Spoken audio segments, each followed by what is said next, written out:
Mano, como é? A saúde, meu. Já está farroquido lá à porta. Ela deve estar a ligar para lhe avisar. Senhora Indira, bom dia. Sério. Tá bem, já cá estou.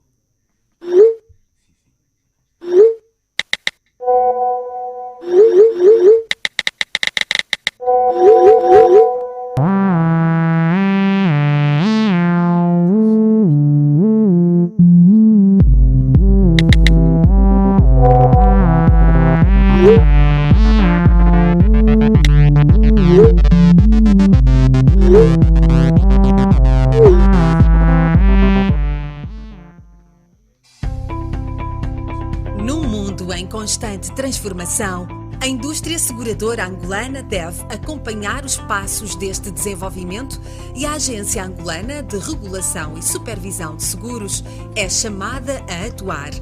Esta é uma entidade pública que regula e fiscaliza o setor de seguros e sua mediação, assim como os fundos de pensões em Angola, garantindo que as entidades supervisionadas tenham uma atuação diligente, prestando aos seus clientes todas as informações relevantes sobre os produtos e serviços que comercializam.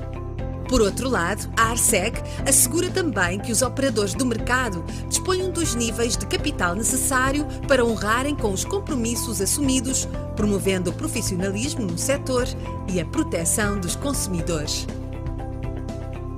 ARSEG. Supervisão credível, proteção garantida. Angola Segura.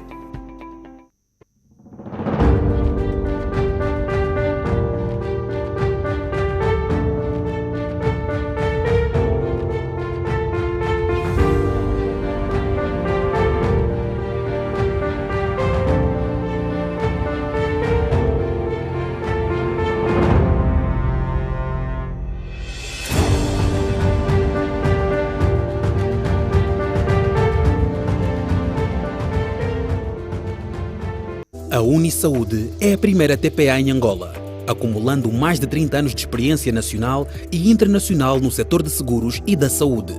Conta com um corpo clínico experiente que resulta na elevação da saúde dos seus beneficiários e reduções de custos significativos para os seus clientes. Com uma equipa de mais de 100 colaboradores, um call center exclusivo 24 horas e uma rede de prestadores nacional e internacional. Investimos continuamente em sistemas operacionais próprios e em ferramentas de informação de última geração. Unisaúde, cuidando da saúde dos seus, para que possa estar focado no seu negócio. Todos ansiamos por dias melhores, independentemente de como as coisas estejam neste momento. Continuemos em frente. Continuemos a crescer com base nas promessas que fizemos, prosseguindo o que começamos. Mantenhamos a determinação que sempre tivemos de dar aos nossos entes queridos o futuro que eles merecem. Continuemos a almejar por um dia colher os frutos do nosso árduo trabalho de hoje. Continuemos a apreciar os momentos da vida, sabendo que os nossos entes queridos estarão sempre protegidos. Já chegou tão longe. Deixe que a Sanlam o ajude a cumprir as suas promessas. Fale agora com o seu agente de negócios ou de seguros Sanlam. Sanlam, nós cumprimos. Aventurava-se a chegar tão alto, se ninguém o segurasse. Resistia a todas as tempestades, se não se sentisse amparado. Ia tão longe, se não tivesse uma boa companhia.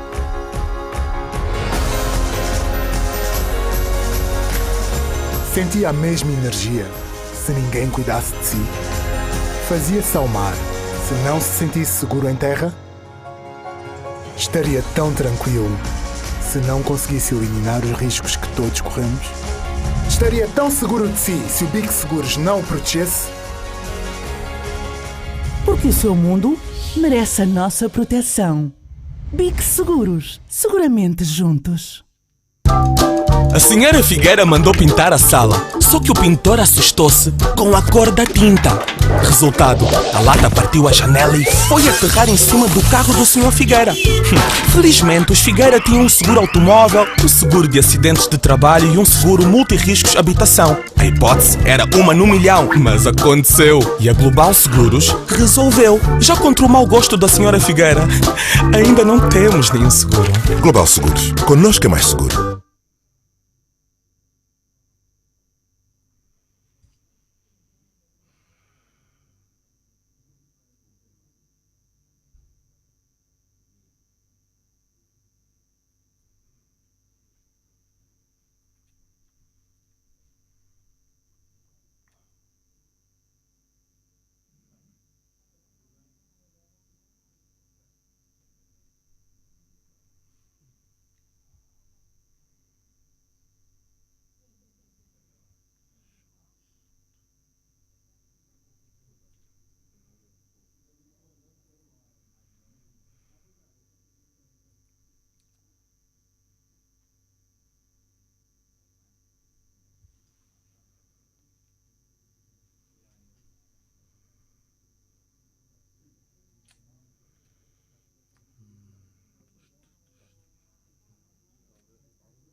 A Unisaúde é a primeira TPA em Angola, acumulando mais de 30 anos de experiência nacional e internacional no setor de seguros e da saúde.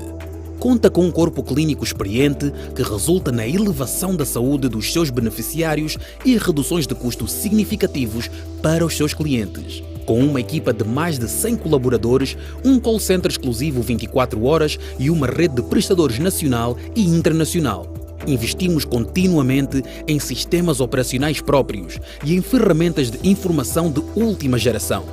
Unisaúde, cuidando da saúde dos seus, para que possa estar focado no seu negócio.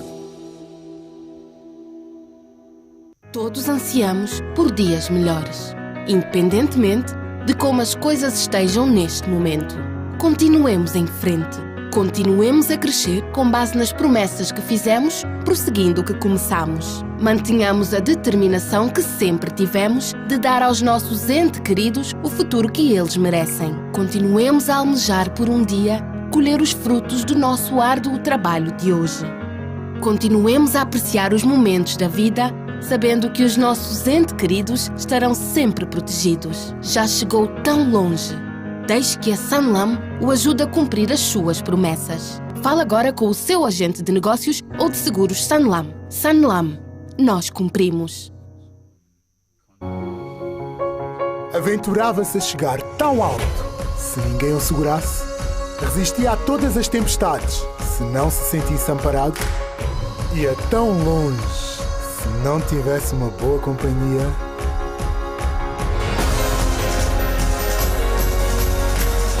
Sentia a mesma energia, se ninguém cuidasse de si. Fazia-se ao mar, se não se sentisse seguro em terra. Estaria tão tranquilo, se não conseguisse eliminar os riscos que todos corremos. Estaria tão seguro de si, se o Big Seguros não o protegesse. Porque o seu mundo merece a nossa proteção. Big Seguros, seguramente juntos. A senhora Figueira mandou pintar a sala, só que o pintor assustou-se com a cor da tinta. Resultado, a lata partiu a janela e foi aterrar em cima do carro do senhor Figueira. Felizmente, os Figueira tinham um seguro automóvel, um seguro de acidentes de trabalho e um seguro multirriscos habitação. A hipótese era 1 no milhão, mas aconteceu. E a Global Seguros resolveu. Já contra o mau gosto da senhora Figueira, ainda não temos nenhum seguro. Global Seguros. Connosco é mais seguro.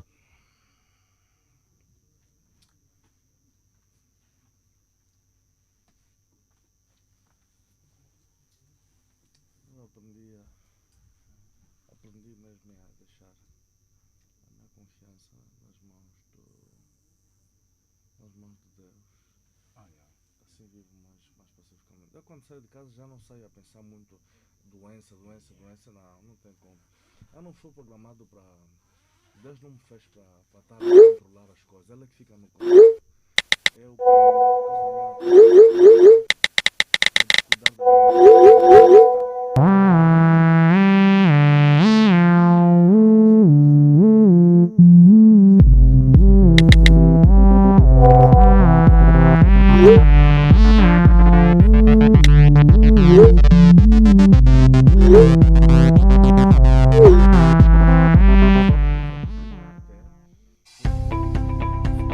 Num mundo em constante transformação, a indústria seguradora angolana deve acompanhar os passos deste desenvolvimento e a Agência Angolana de Regulação e Supervisão de Seguros é chamada a atuar. Esta é uma entidade pública que regula e fiscaliza o setor de seguros e sua mediação, assim como os fundos de pensões em Angola, garantindo que as entidades supervisionadas tenham uma atuação diligente, prestando aos seus clientes todas as informações relevantes sobre os produtos e serviços que comercializam.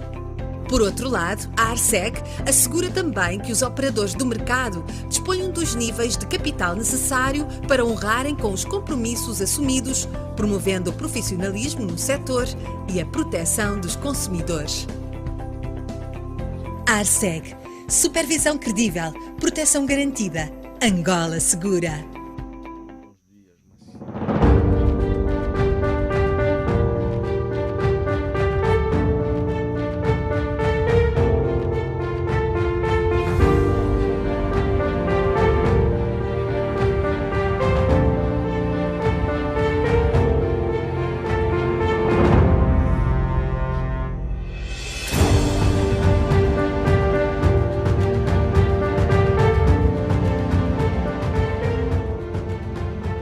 A Unisaúde é a primeira TPA em Angola, acumulando mais de 30 anos de experiência nacional e internacional no setor de seguros e da saúde. Conta com um corpo clínico experiente que resulta na elevação da saúde dos seus beneficiários e reduções de custos significativos para os seus clientes. Com uma equipa de mais de 100 colaboradores, um call center exclusivo 24 horas e uma rede de prestadores nacional e internacional. Investimos continuamente em sistemas operacionais próprios e em ferramentas de informação de última geração. Unisaúde, cuidando da saúde dos seus, para que possa estar focado no seu negócio. Todos ansiamos por dias melhores, independentemente de como as coisas estejam neste momento. Continuemos em frente. Continuemos a crescer com base nas promessas que fizemos, prosseguindo o que começamos. Mantenhamos a determinação que sempre tivemos de dar aos nossos entes queridos o futuro que eles merecem. Continuemos a almejar por um dia colher os frutos do nosso árduo trabalho de hoje. Continuemos a apreciar os momentos da vida, sabendo que os nossos entes queridos estarão sempre protegidos. Já chegou tão longe. Deixe que a Sanlam o ajude a cumprir as suas promessas. Fale agora com o seu agente de negócios ou de seguros Sanlam. Sanlam, nós cumprimos. Aventurava-se a chegar tão alto, se ninguém o segurasse. Resistia a todas as tempestades, se não se sentisse amparado. Ia tão longe, se não tivesse uma boa companhia.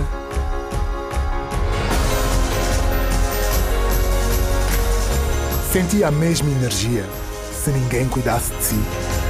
Fazia-se ao mar, se não se sentisse seguro em terra. Estaria tão tranquilo, se não conseguisse eliminar os riscos que todos corremos. Estaria tão seguro de si, se o Big Seguros não o protegesse. Porque o seu mundo merece a nossa proteção. Big Seguros, seguramente juntos. A senhora Figueira mandou pintar a sala, só que o pintor assustou-se com a cor da tinta. Resultado, a lata partiu a janela e foi aterrar em cima do carro do senhor Figueira. Felizmente, os Figueira tinham um seguro automóvel, um seguro de acidentes de trabalho e um seguro multirriscos habitação. A hipótese era 1 no milhão, mas aconteceu. E a Global Seguros resolveu. Já contra o mau gosto da senhora Figueira, ainda não temos nenhum seguro. Global Seguros. Connosco é mais seguro. O streaming vai passar? Aqui. Ah, o streaming, ok. Não. Há uma página Não, que pensei que haveria um vídeo que havia de ser passado. Não. Ah, ok. Ah, o Pronto. streaming, é live. E conforme eu estava explicando, nessa página, tudo que tem que ir para lá é só a vossa voz. Ok. Na maior parte das vezes vai se falar aqui em português e vocês vão estar sempre a falar para aquela página que é só em inglês. O que preocupava era na parte em que tem que traduzir para o senhor que vai sentar ali, que vai participar do painel. Mas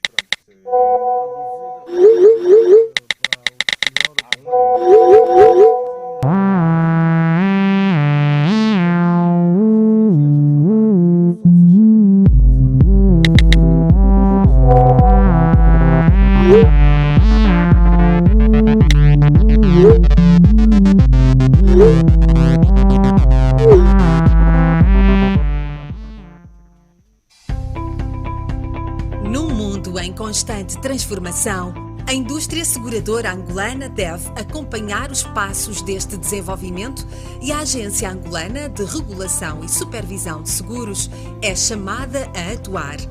Esta é uma entidade pública que regula e fiscaliza o setor de seguros e sua mediação, assim como os fundos de pensões em Angola, garantindo que as entidades supervisionadas tenham uma atuação diligente, prestando aos seus clientes todas as informações relevantes sobre os produtos e serviços que comercializam. Por outro lado, a ARSEG assegura também que os operadores do mercado disponham dos níveis de capital necessário para honrarem com os compromissos assumidos, promovendo o profissionalismo no setor e a proteção dos consumidores. ARSEG. Supervisão credível. Proteção garantida. Angola Segura.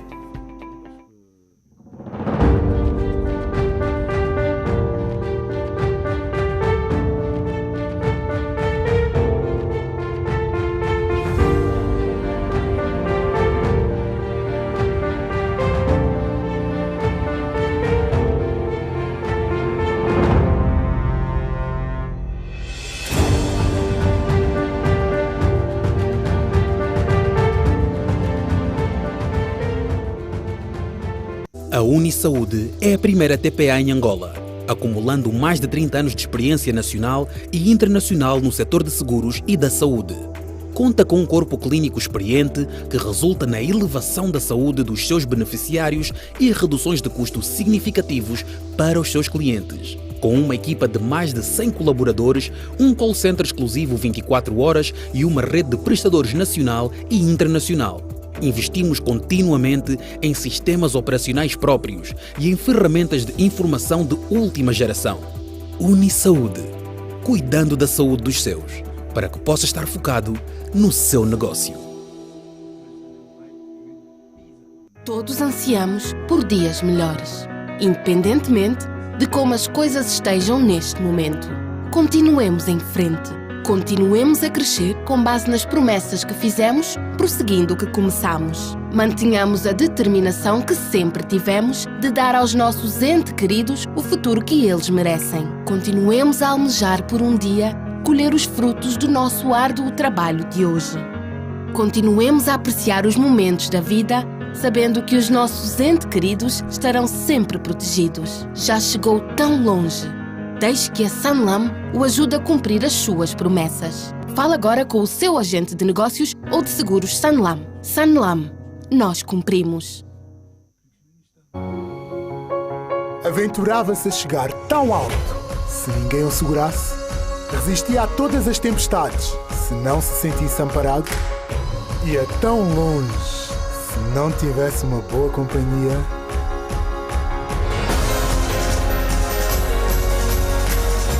Sentia a mesma energia, se ninguém cuidasse de si. Fazia-se ao mar, se não se sentisse seguro em terra. Estaria tão tranquilo, se não conseguisse eliminar os riscos que todos corremos. Estaria tão seguro de si, se o Big... Então, mesmo termos radicais, ao executar os outros sim, mas quando chega a vez dele, ele sente o receio de deixar de viver.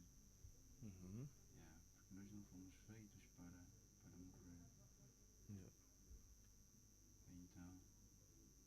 Então, sei que andamos com medo. Então, como é que vai ser o amanhã?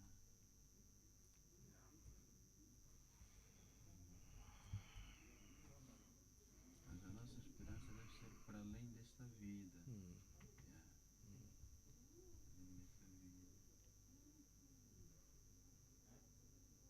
E não temer a quem pode devolver essa vida. Sei a quem só mata a carne, mas não a alma. Ninguém.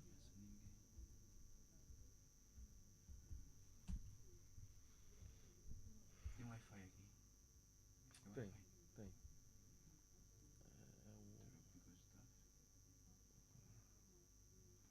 TP-Link.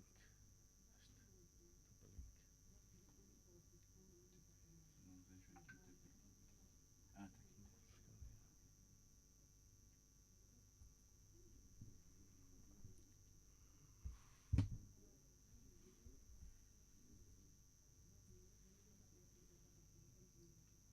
Conferências do Expansão apresentam 5º Fórum Seguros.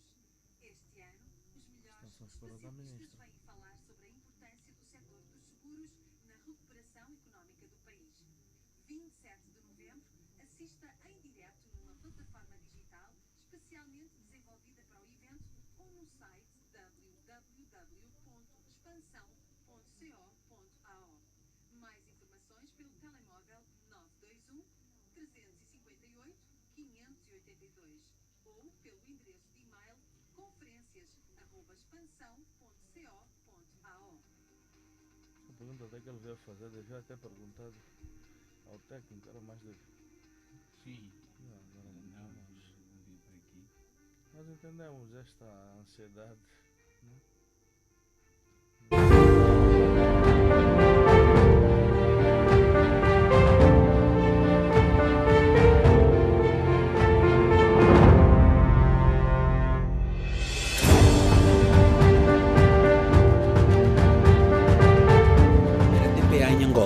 Acumulando mais de 30 anos de experiência nacional e internacional no setor de seguros e da saúde.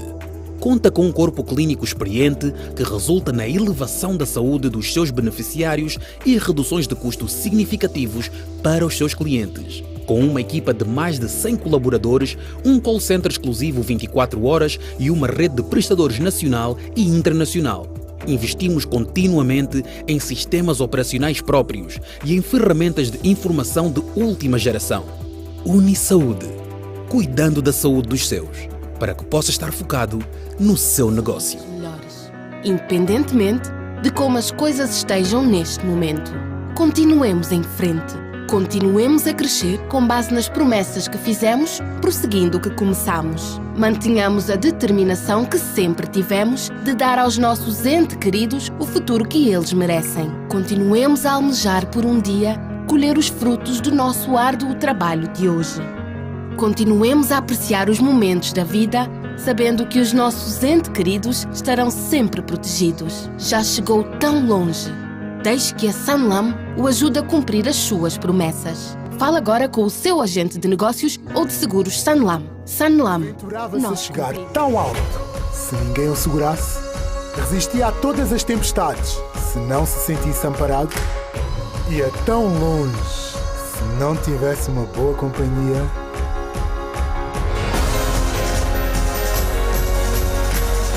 Sentia a mesma energia se ninguém cuidasse de si. Fazia-se ao mar. Se não se sentisse seguro em terra, estaria tão tranquilo. Se não conseguisse eliminar os riscos que todos corremos, estaria tão seguro de si se o Big Seguros não o protegesse. Porque o seu mundo merece a nossa proteção. Figueira mandou pintar a sala, só que o pintor assustou-se com a cor da tinta. Resultado, a lata partiu a janela e foi aterrar em cima do carro do Sr. Figueira. Felizmente, os Figueira tinham um seguro automóvel, um seguro de acidentes de trabalho e um seguro multirriscos habitação. A hipótese era 1 no milhão, mas aconteceu. E a Global Seguros resolveu. Já contra o mau gosto da Sra. Figueira, ainda não temos nenhum seguro. Global Seguros.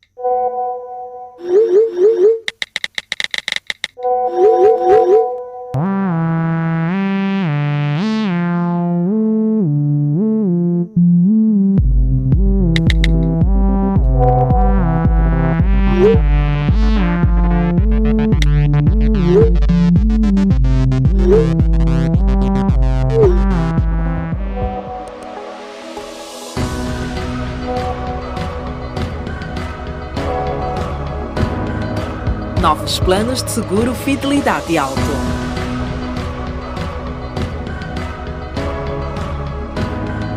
Qual é o seu? Fidelidade, estamos seguros para que a vida não pare.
Novo jornal. O jornal líder de opinião e referência no mercado angolano tem nova imagem. Combinando o rigor editorial com a qualidade gráfica, o novo jornal posiciona-se como um meio de informação indispensável aos profissionais dos mais diversos setores de atividade.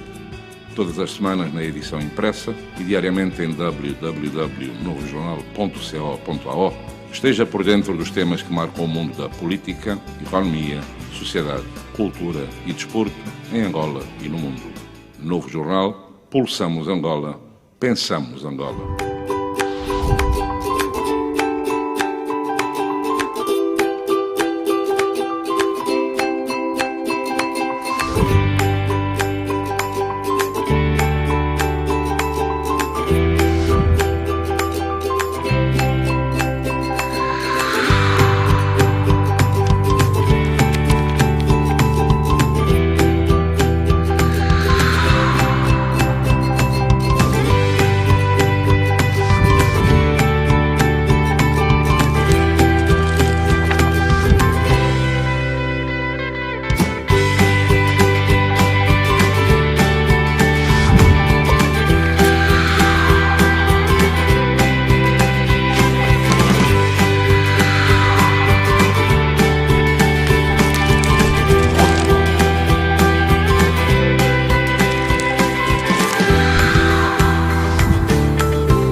Conferências do Expansão apresentam 5º Fórum Seguros. Este ano, os melhores especialistas vêm falar sobre a importância do setor dos seguros na recuperação económica do país. 27 de novembro, assista em direto numa plataforma digital especialmente desenvolvida para o evento ou no site www.expansão.co.ao. Mais informações pelo telemóvel 921 358 582 ou pelo endereço de e-mail conferências@expansão.co.ao.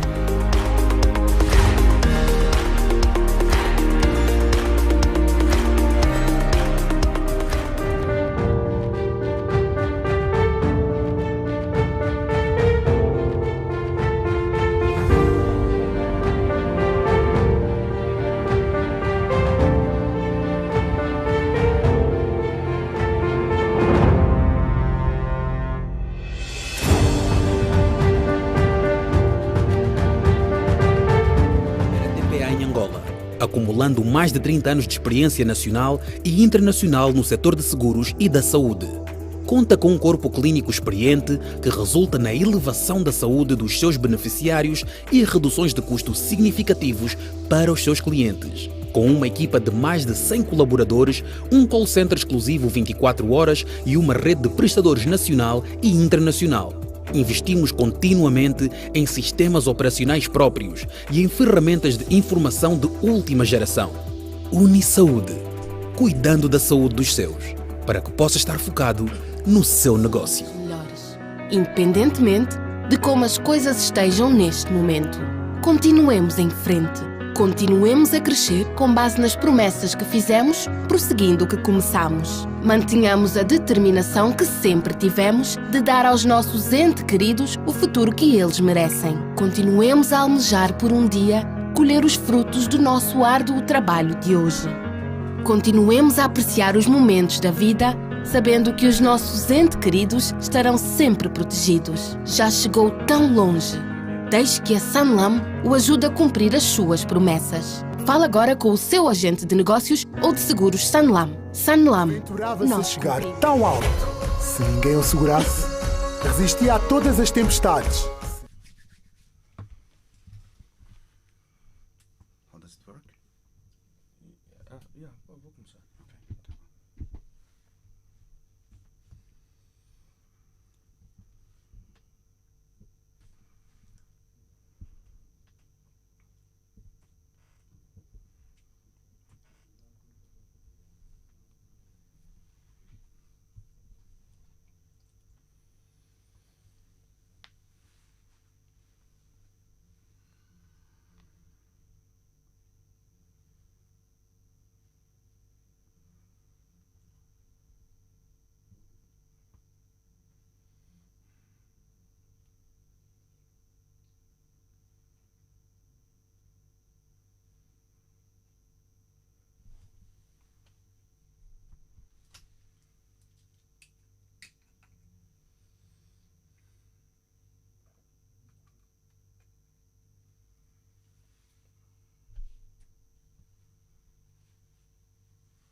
Tanto para a ministra, agora chegou.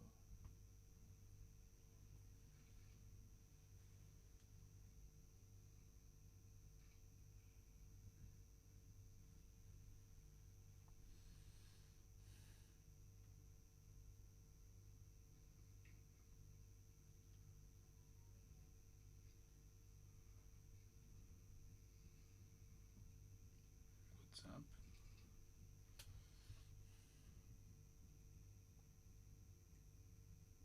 Continuamos com a embaixada. Já não. Já não? Já não. Tá full time agora? Para interpretation translator? E é sempre que for possível. Ok. O que acontece é que os asiáticos é terrível, meu. Faltam muito respeito e unilateralmente decidir. Eu também estava com a embaixada da Coreia, fiquei lá acho que 7 anos. Sei. Não respeitem shows. Não. A embaixada americana é a única embaixada aqui que valoriza o facto. Good morning. You are welcome to this fifth forum on insurance, the fifth edition of this forum specialized in insurance.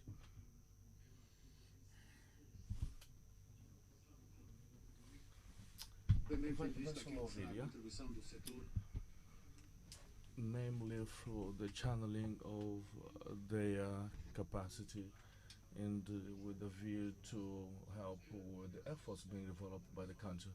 I will have different interventions this morning. As business as usual, would like to start by thanking.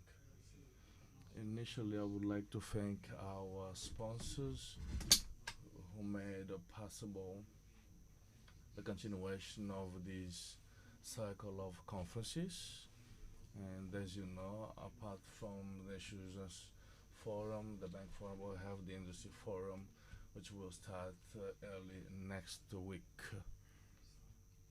We had the first edition, it went smoothly. I would like to thank ANSA, Unisaud, Saham Insurance, thank you very much. Big Seguros, thank you very much. Thank you very much. NCR, thank you very much. Fortaleza Seguros, thank you very much. Fidelidade, thank you very much. Ação Seguros, thank you very much. Arseg, thank you very much. Inga, thank you very much. Our other partners of this event are Novo Jornal, Radio LAC, and Inca. They are also our partners in this event. A special thanks to our team. As we always say, it is organized by us. Many of the people you see here, they have other occupations in the daily basis. But when these conferences arrive, they perform other functions. If we didn't have our stakeholders, maybe we would not be able to organize this event. As you might know, it's not easy to be a shareholder of Expansão magazine. To our board, here represented by Mr. Ricardo Moreira, our administrator, and to the commercial department of this company, thanks to him. And as you know, editorial directors, in some cases, we don't have a good relationship with the commercial department because of some small exchanges. As you may know, certainly you don't always see that on newspaper, but also see that on the direct control. The quality department is a fundamental department which actually enables us to work under the norms and the standards. One of the things we lack in this country is control in some occasions. There are those who do not comply with the controls. Our quality control department actually is is effective. The financial department, obviously, to have this good environment, we need financial department because I want them to pay my salary on time. The human resources department is also fundamental for the balance of a company, which is the gray area. And those we have written as the general services, where we have very important people, our drivers, because it wouldn't be possible without our drivers, the cleaning ladies. These are important people which on the daily basis they make this possible. A special thanks to our distributor Vasco, which actually supplies or delivers our newspapers to those who have a personalized subscription or the outlets. I would like to thank the support of our brother, our newspaper, which also has been supporting all these initiatives of Expansão newspaper. Our last appreciation to our computer staff, our photographers who bring the graphics and the pictures and images. Our graphic experts are not here today, they are resting, but our graphics are also very fundamental for this balance. Still, I would like to extend our appreciation now.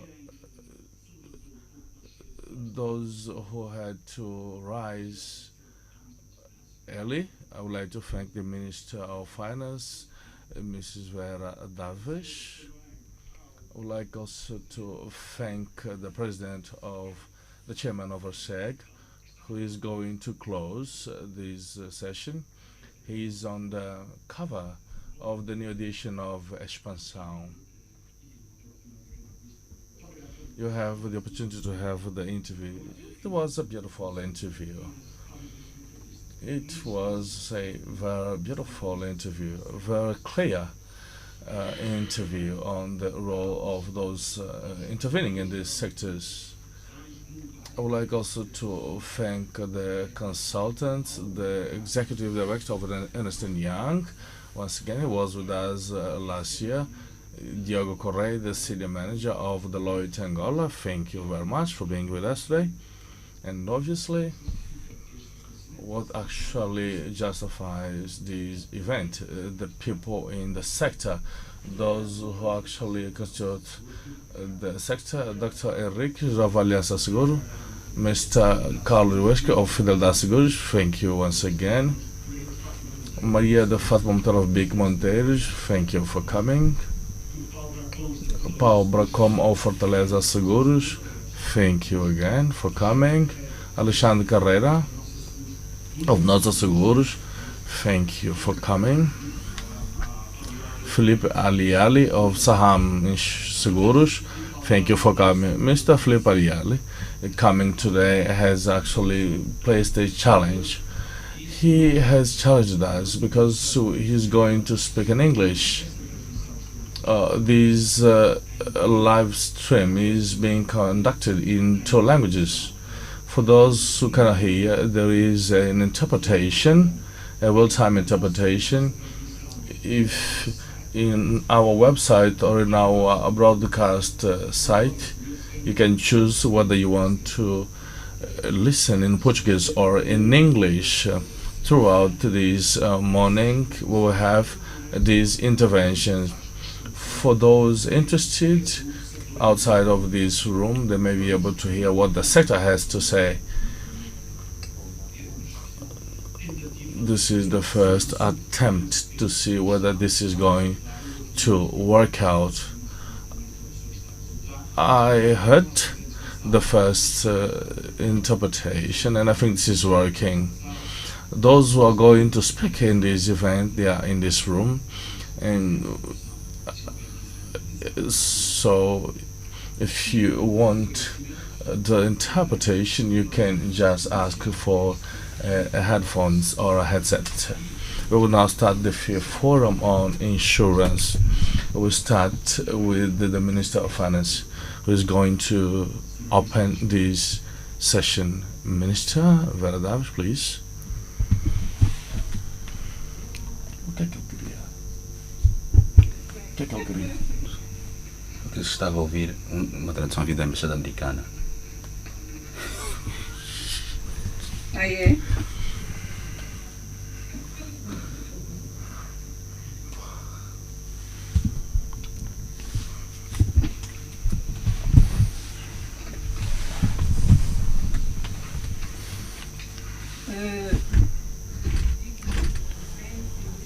Honorable President, distinguished representatives of supervising the insurance department, distinguished banking institutions and non-banking institutions, distinguished guests, ladies and gentlemen, good morning. First of all, I come to the hosting of the event.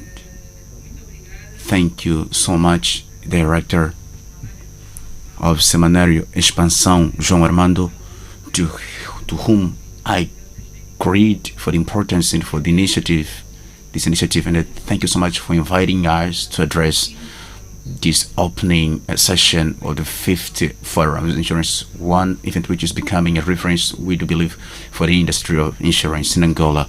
I also like to thank Mrs. Serrão as the chairperson of our SEG, whose action in the last moments, the development of this sector is important to be highlighted as well. I also thank strongly all members of the panel who are physically present for the debate to share ideas, as well as all those who are following us via streaming. Because of the measures of prevention and fight against COVID-19 pandemic, this forum coincides with the discussion the National Assembly of General Budget 2020-2021. When I leave this place, I'll go straight to the National Assembly for the special debate.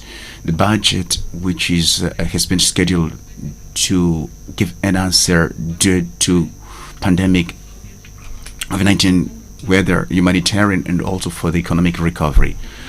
The main topic of this forum is exactly the importance of the insurance sector to recover the economic sector of the country. It's important to share with you very quickly the vision that has chaired the elaboration of the general budget for 2021, which truly has to do with the topic that today you will discuss. The need the recovery of the economic sector because of the bad effects due to the pandemic international that in Angola has definitely given 2 financial years positive results. 2019 to 2018, there was tremendous efforts and the sacrifice of all Angolan. All of us, we have sacrificed.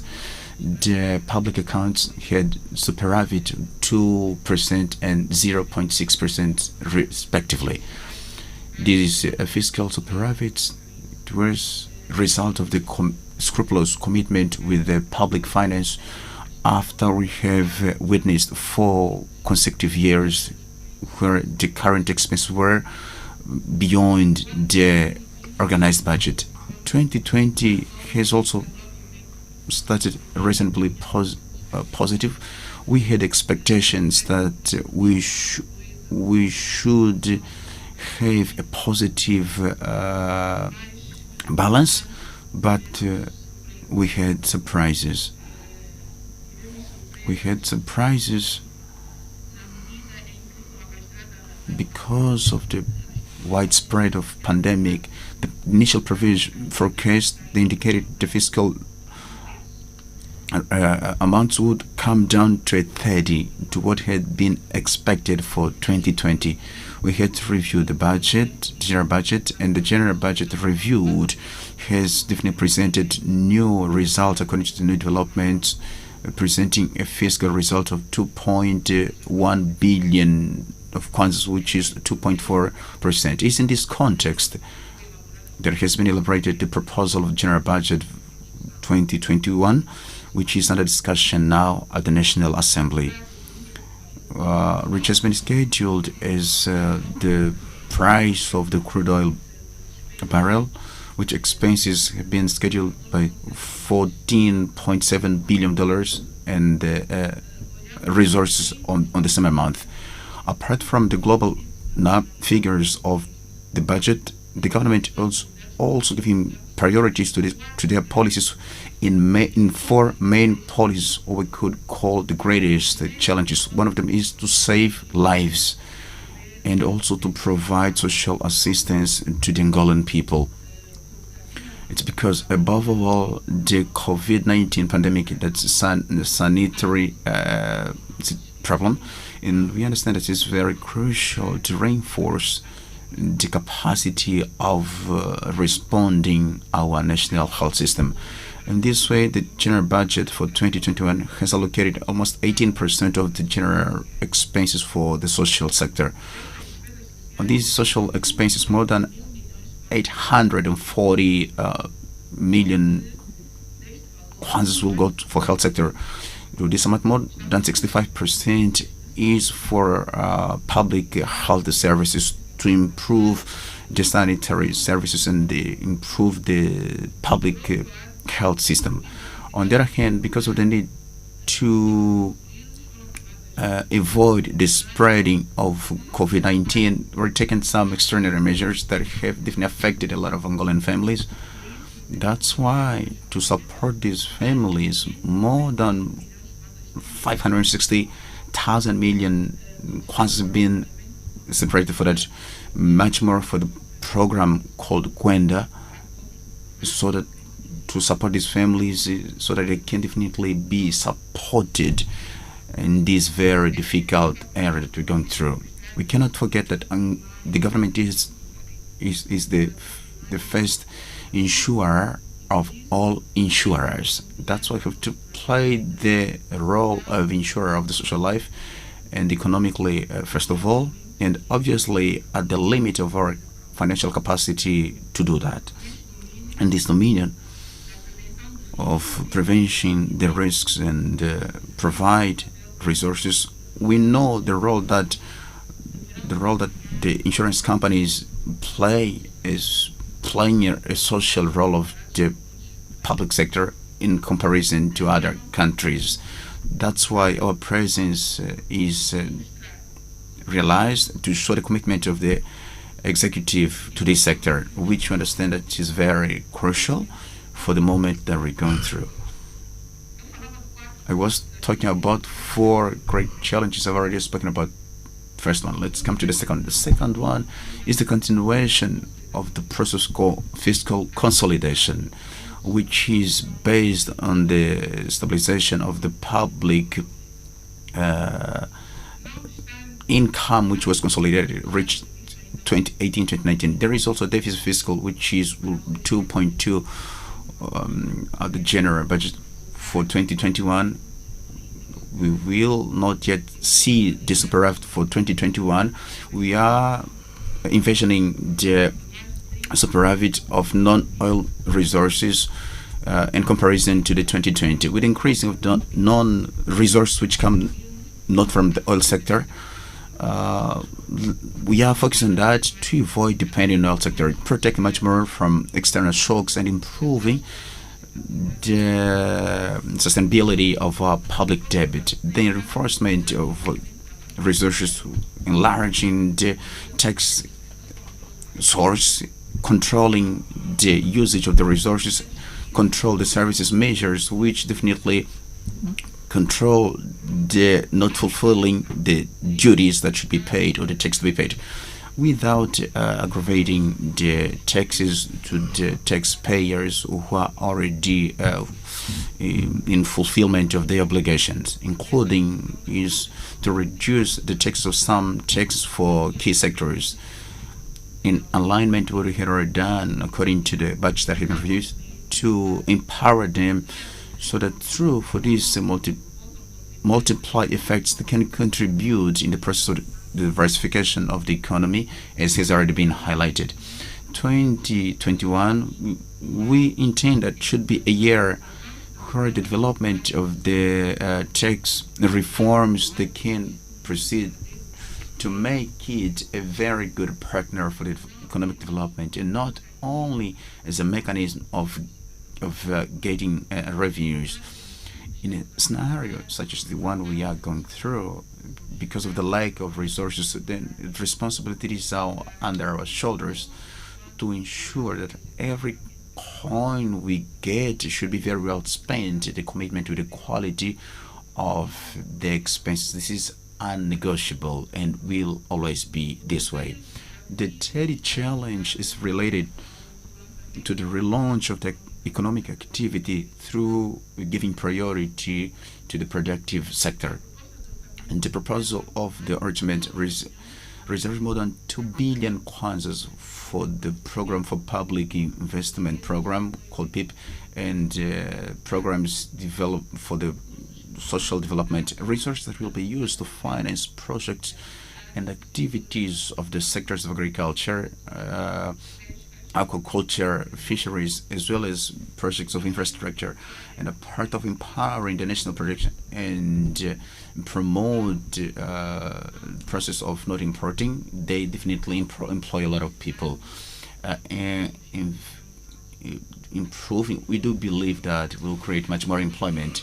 Additionally, the integrated program in the municipalities called PIM, that's a vital initiative to reduce the inequality of social lives and improving the lives of the peoples and municipalities. Will have one budget of 185 billion to improve the projects that have been improving a lot of lives. Very probably many people would say that we should have adopted a much more expansion way of dealing with it. The exercise we want to do, seeing that the budget of PIP, is to control strictly the expenses, to improve the execution of the budget and adopt projects of investment which effectively should have multiplying effects in the economy. As summary, instead of wanting to do a lot of things and in the end of the day just a little bit to be accomplished, is to assume the commitment to do a little bit but very well done. That's the main objective that moves us, and relatively of which the members of the parliament are contributing the debate in specialty. Finally, the fourth challenge is to preserve the sovereign credibility, whether domestically and externally. That's why the general budget for 2021 has got on expenses which is represent 52.5% of the general expenses.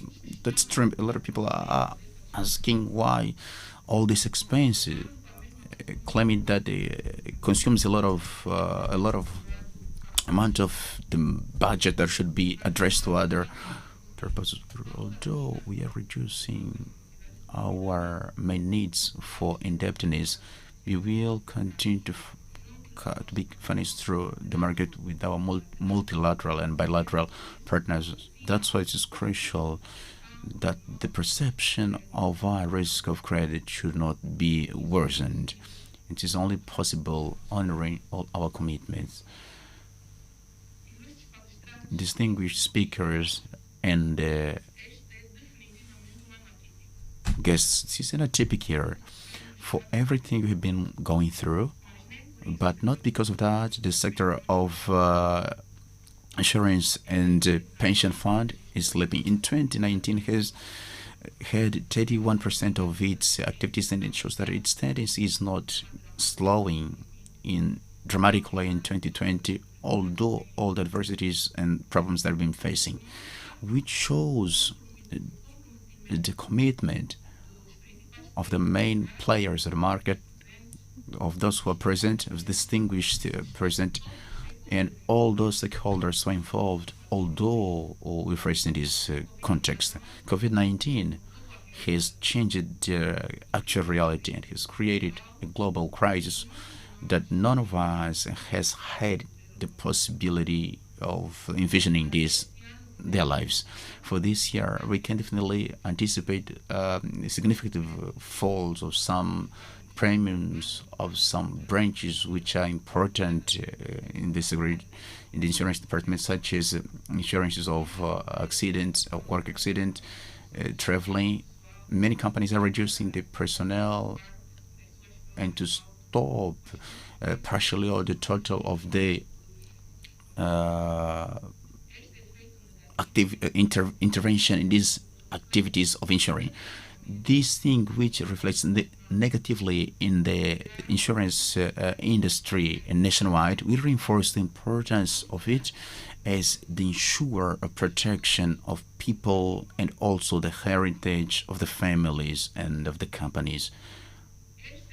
This is also the first year of the new board of meeting of regulation and supervision of insurance, whose action I'd like to underline that this is definitely empowering many critical areas in the activity and increase the level of interaction with the market with positive outcomes which are visible.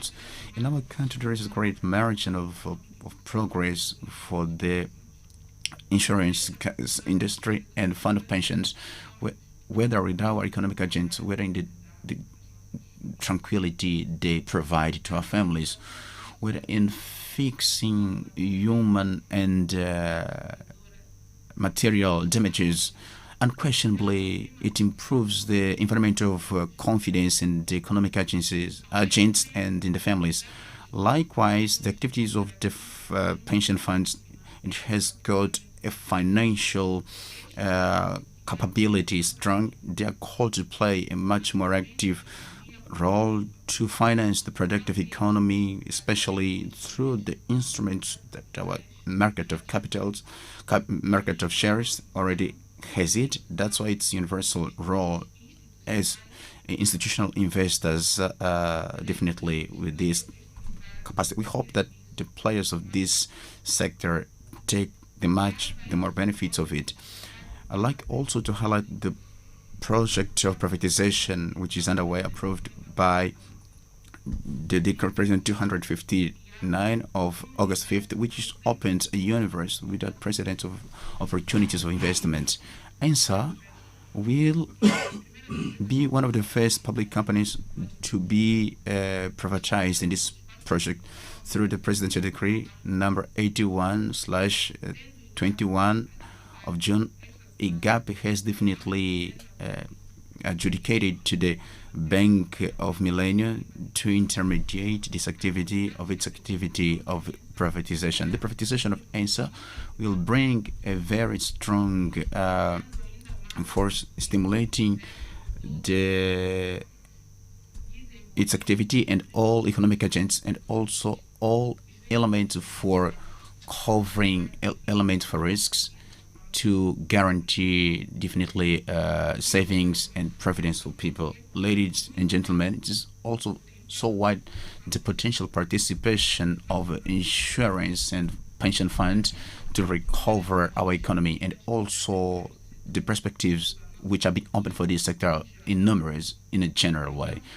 We count on your participation, creativity, boldness to reboost our economy. I hope that this forum will contribute effectively to transform and bring energy that our country needs through contributions that will help to improve the situation of this important industry. I declare open the 5th Forum of Insurance of Semanário Expansão. Success to everyone. Thank you so much.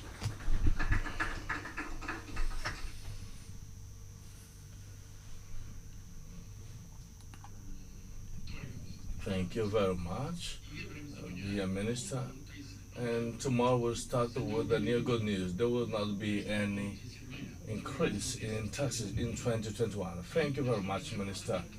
And she also left it open for the possibility of reduction of some taxes in the productive sector. Tomorrow we are going to start with the very good news. We'll now start the official program of the forum. The first intervention will be by Dr. Nuno Calha to make a characterization of the Angolan market. He is the executive director of Ernst & Young. Please, your attention to this presentation.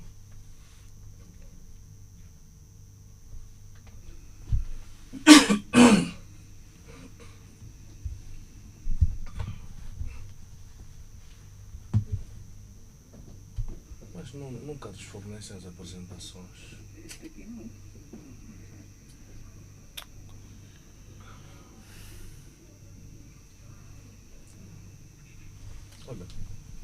umas dicas que talvez possam ajudar. Yeah. Ok, muito obrigado. Ok.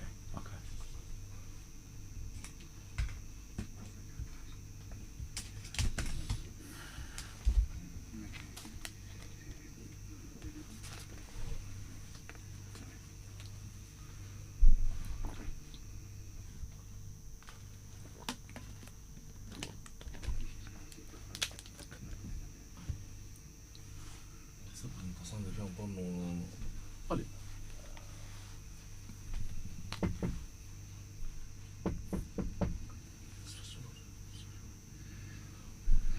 Excelentíssima Senhora Ministra das Finanças, que entretanto saiu. Excellency Minister of Finance, Excellency the Chairman of the Board of RSEC, dear speakers. Era só para pôr a apresentação aí no ecrã. Só favor. Bom dia.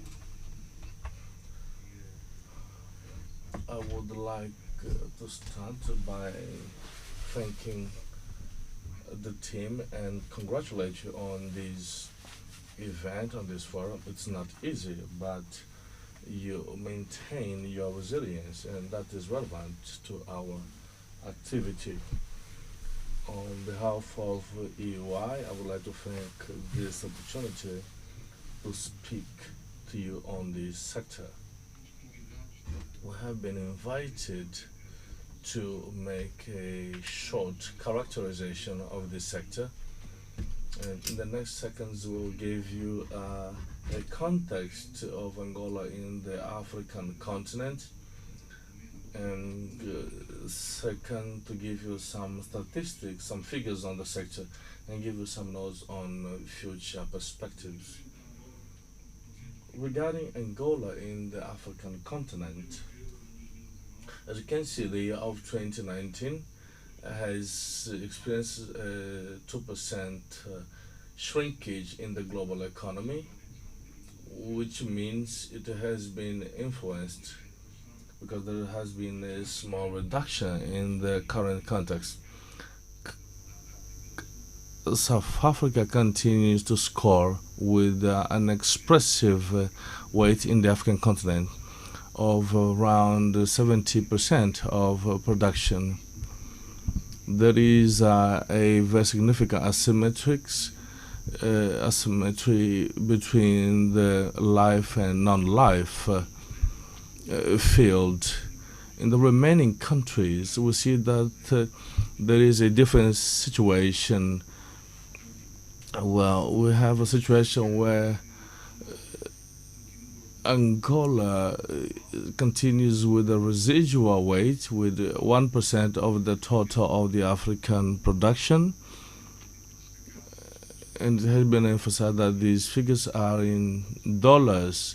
It is a production negatively influenced by the volatile context the reference currency has in comparison with the local currency. Regarding the two indicators, to give us an evolution of our country compared with other countries, we have the density index and the penetration index. The density index allows us to see the investment people make in insurance. We see that South Africa is quite far compared to other more developed countries in this sector, with more than $200 spent in the sector. Angola has a more residual with $17 spent in the insurance industry.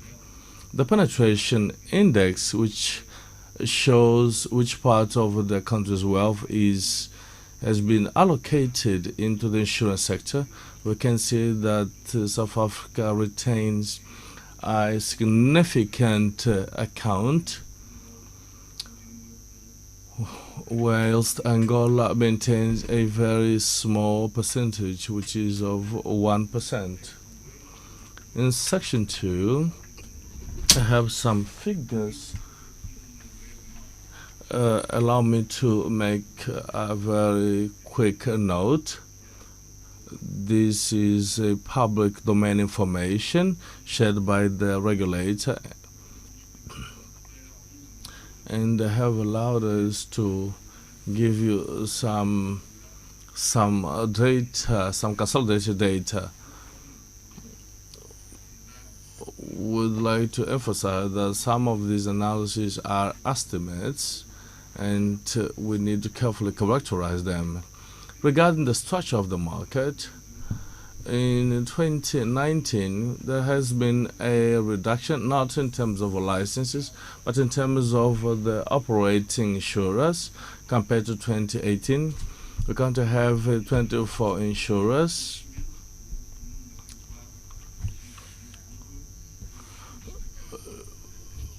Would like to emphasize the singular entities or the singular insurers. Regarding the evolution of premium and productions, we see that in 2019 has been a strong year in terms of growth, a 30% growth.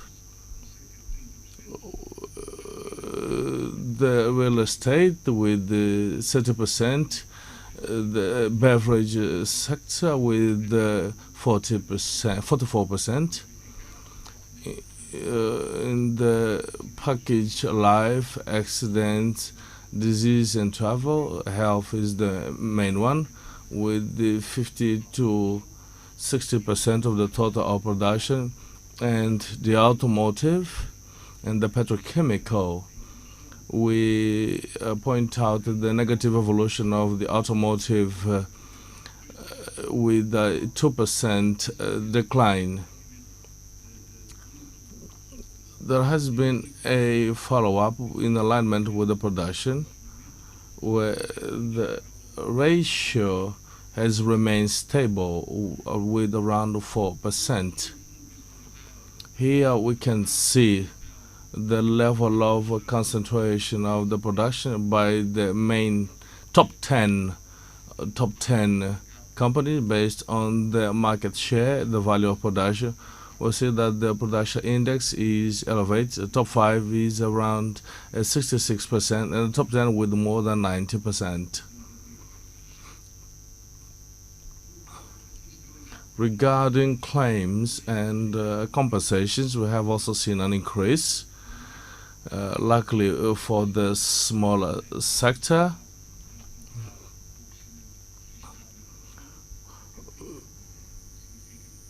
This means that we can have, in terms of margin, some gain, some technical gain, profit for the insurers.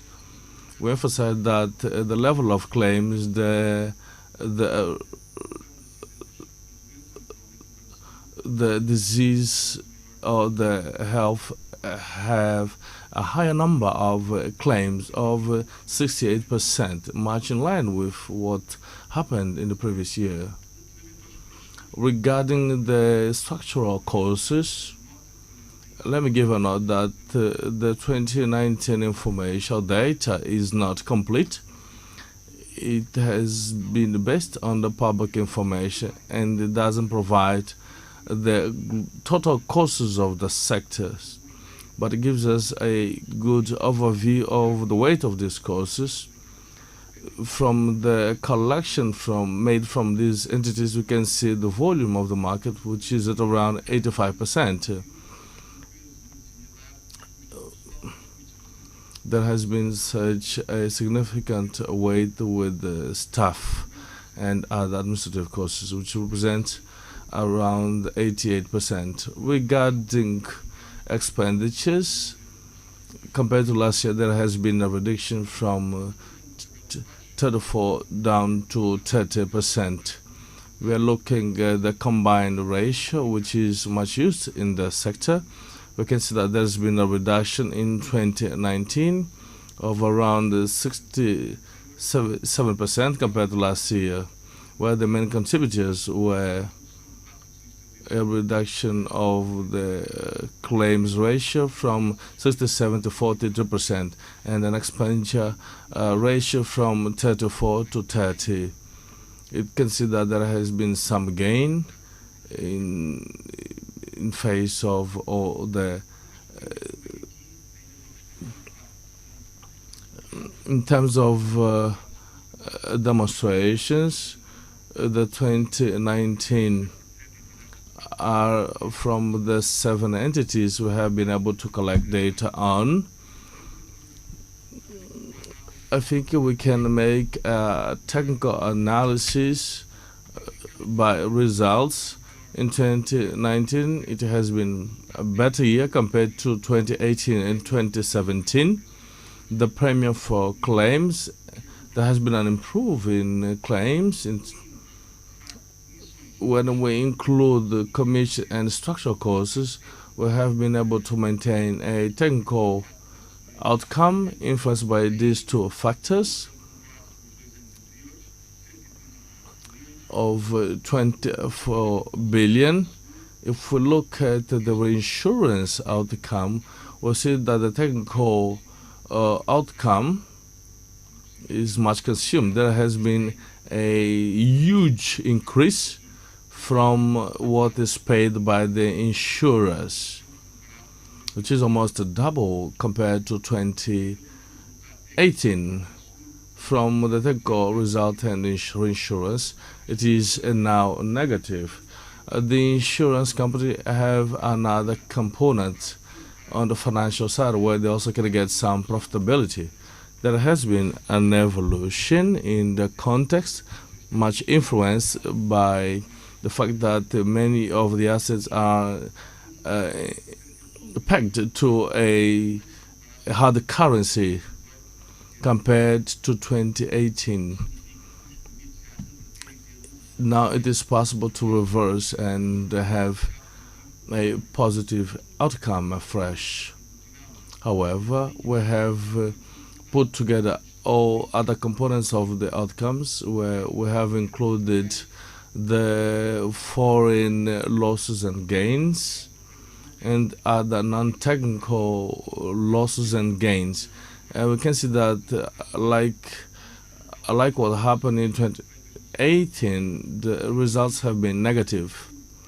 This means that that slight gain in terms of outcome is totally consumed, and we end with a negative net result. This is not something we would like. We hope this will not continue. In terms of indicators, would like to confirm that the technical result is positive. It has been better in these last 3 years. If we look at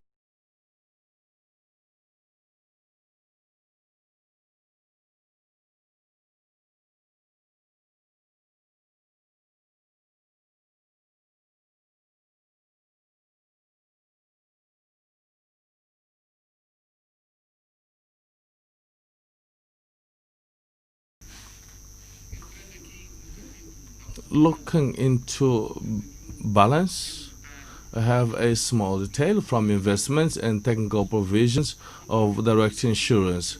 Regarding investment, the investments are much in line with what happened in 2018. In 2019, we had around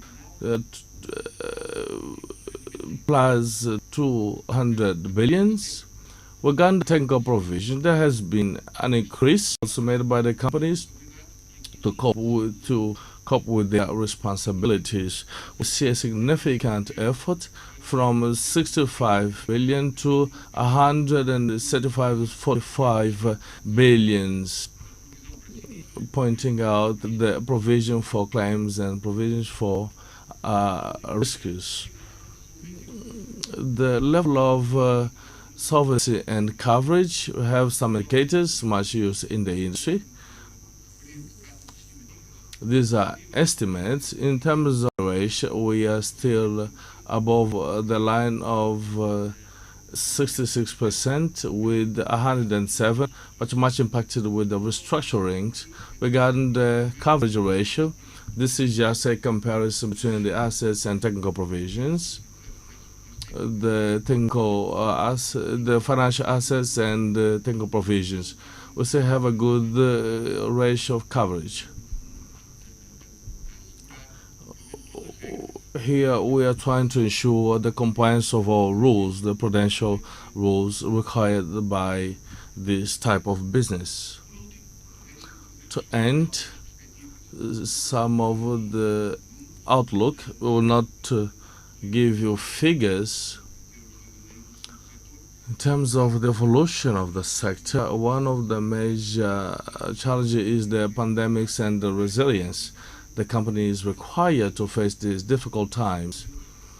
From what we understand, it is relevant to bring you this data. We think this is a landmark, a cornerstone, which was the launch of the new regime for the insurance industry. There will be an evolution of the industry to the more evolved levels, so that by the time, in terms of oversight, we'll have a more active regulator with the review of the inspection and the oversight model. The access will be improved as we are now considering the minimum entry capital, and also the level of branches. The governance models, they are being fed a little bit by the references or data from more developed industries for those who want to maintain this industry. We have the introduction of key functions, internal audit, compliance, risk. They will now be part of the new legislation. The procurement rules for those providing services, they will have new directions. The risk and internal control will also experience some changes, and a huge focus is given to the internal controls. Those two areas will have to be more robust. The launch of the basis for micro insurance, the level of the market conduct, there is a major focus. We will have a major focus on the client treatment policies and anti-fraud policies introduction. We'll have also financial guarantee, technical provisions, and the review of some other existing ones. In terms of regulation, we'll have more information for the market, and for the regulator, we will have a new figure, which is the indebtedness figure. Regarding human resources, with all this evolution, we will require more human resources and better human resources, so that training will be paramount. Last note, at the level of systems, we will have to tailor our current system. What we are planning to have, we are foreseeing a series of challenges, but we think this is a transforming cornerstone for the industry, and it will make the industry more exigent. Once again, thank you for your attention, and I'll be available for any questions. Thank you.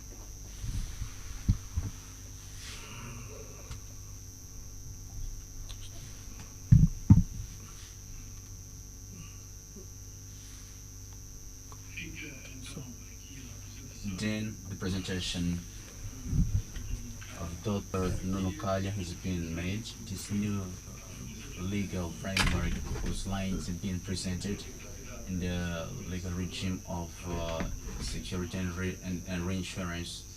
It's at the National Assembly for approval. In general, is ready. It's been handed over to the National Assembly, and this very moment is also running the public discussion, as we can say this way, of the main participants of the mediating entity, which will be very crucial for the development and for the growth of the sector. Now, I would like to ask the person who is with the second presentation, Mr. Diogo Correa, to come here and present the ways how to support the main areas of economy, new products. I remember Dr. Diogo Correa is a senior manager of Deloitte Angola.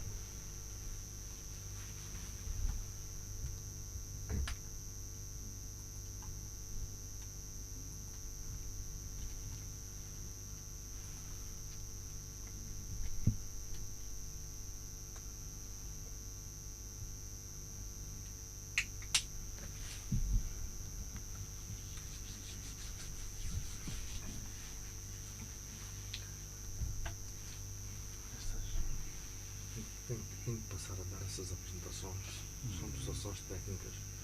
E querem fazer um live streaming que não se faz assim.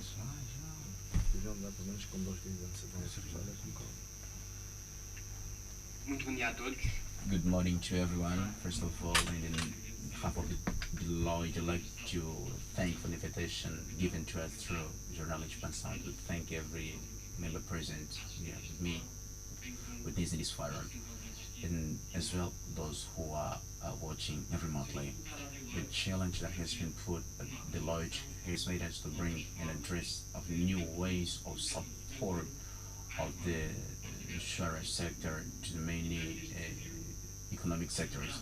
Through this challenge, we got a presentation which is focused on 2 topics. First of all, to look to a high level of the evaluation of the pandemic situation in Angola and the respective impacts through the main macroeconomic indicators, the main policies and programs of the executive in the process of recovery and support of many sectors of the economy, and also cases of success of new product of insurance, whether for people individually and for companies which internationally will serve as inspiring elements for the exercise that should be done by many companies to rethink the offer and proposals of values of insurance for the market.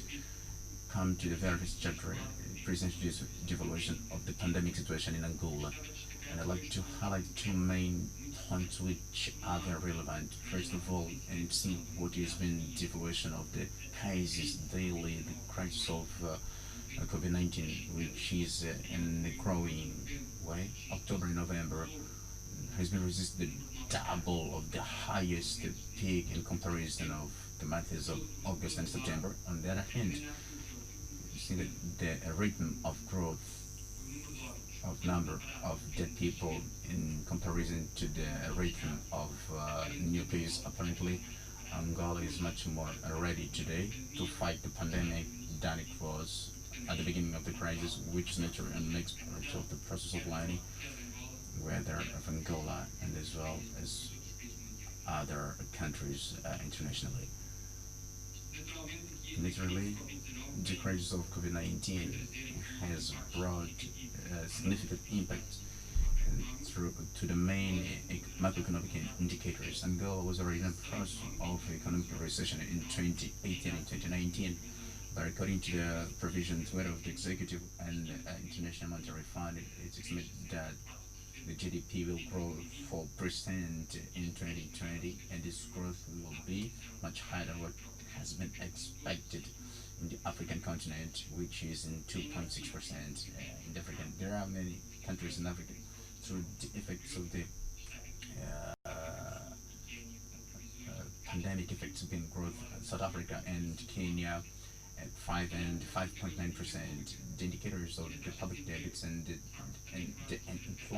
unemployment has been affected also deeply by the pandemic crisis. It's estimated that according to the provisions of International Monetary Fund, it will reach 120% at the end of 2020 in comparison to the leverage of unemployment according to the Statistics Institute for Statistics, it reached 24%.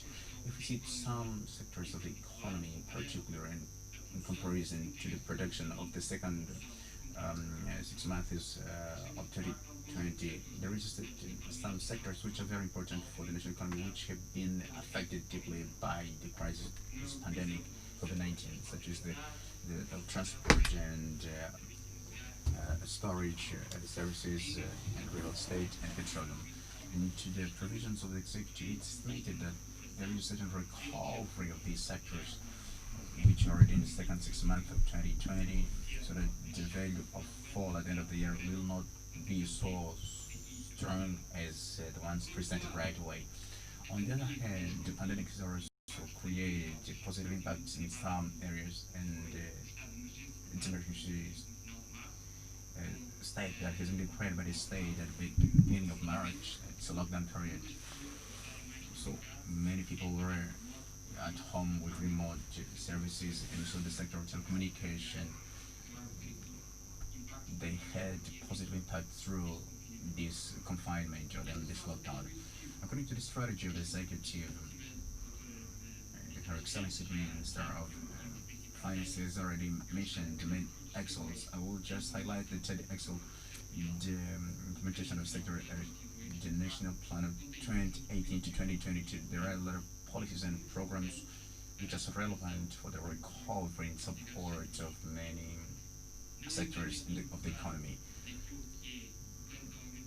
The national plan for development, there are also economic sectors which will be impacted positively by these programs and by these projects which are already envisioned in the general budget, mainly agriculture sector, aquaculture, processing industry, transport, storage, electricity, telecommunications, and construction.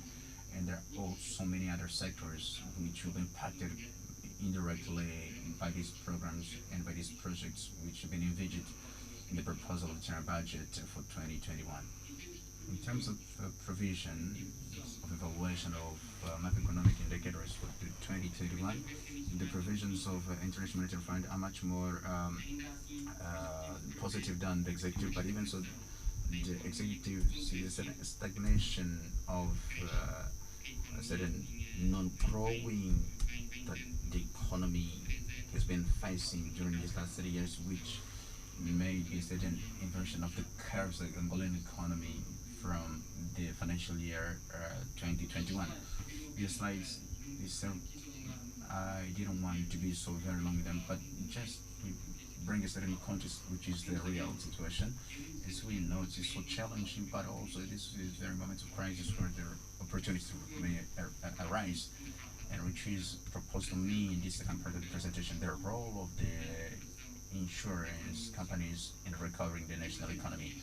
And I present in this board, which will be the relevant pillars of the insurance sector to support many economic sectors. On one hand, and the top one is the culture of the insurer and the financial literacy, which will be followed up through the launching of new products, whether for particular and for companies, and which should be supported in the process of transformation, of digital transformation. And for the slides then, which I propose to approach each of these three axes. Regarding to the culture of the insurance, the economic agents should understand that the insurers are their partners, are pillars in protecting their risks. And to change this mindset, and what is felt in the market is that the companies, the economic agents, they don't want to definitely have this perception of seeing the insurance companies, their partners in protecting their risks. There are three aspects which I think are very crucial, which should be the acting of the insurance companies. As I've mentioned recently, the actions of making a mission and constant communication in all sectors of all companies, so that they can promote the culture of insurance. One example, in South Africa, the regulating agency has launched in 2019 a program for many universities of the country, where in fact there is a content which is very interesting, which to promote of knowing what culture of insurance is all about. AGA, which is launched in 2019 for students of second and third year cycles, which was proposed to bring certain contents of the importance of insurance, the difference between facultative and mandatory insurance, and it has already covered 70% in more than 515 schools, and promote this culture of insurance happening together in much more young people and in the students, which in fact makes sense. The average of age to bed and direct this kind of communication and information to the youth of this country. They will be the next consumers of insurance in the future. And secondly, to see the quality. It's very important to have a quality of services before I say it. It's important to have the quality as pillar of acting in terms of management and dealing with accidents. It's important to have this positive experience in terms of accident. this insurance MOAC that has protected me and has been responsible in minimizing all my expenses, and to have this very good experience in terms of the economic agents, and which will open the doors to sell other insurance products.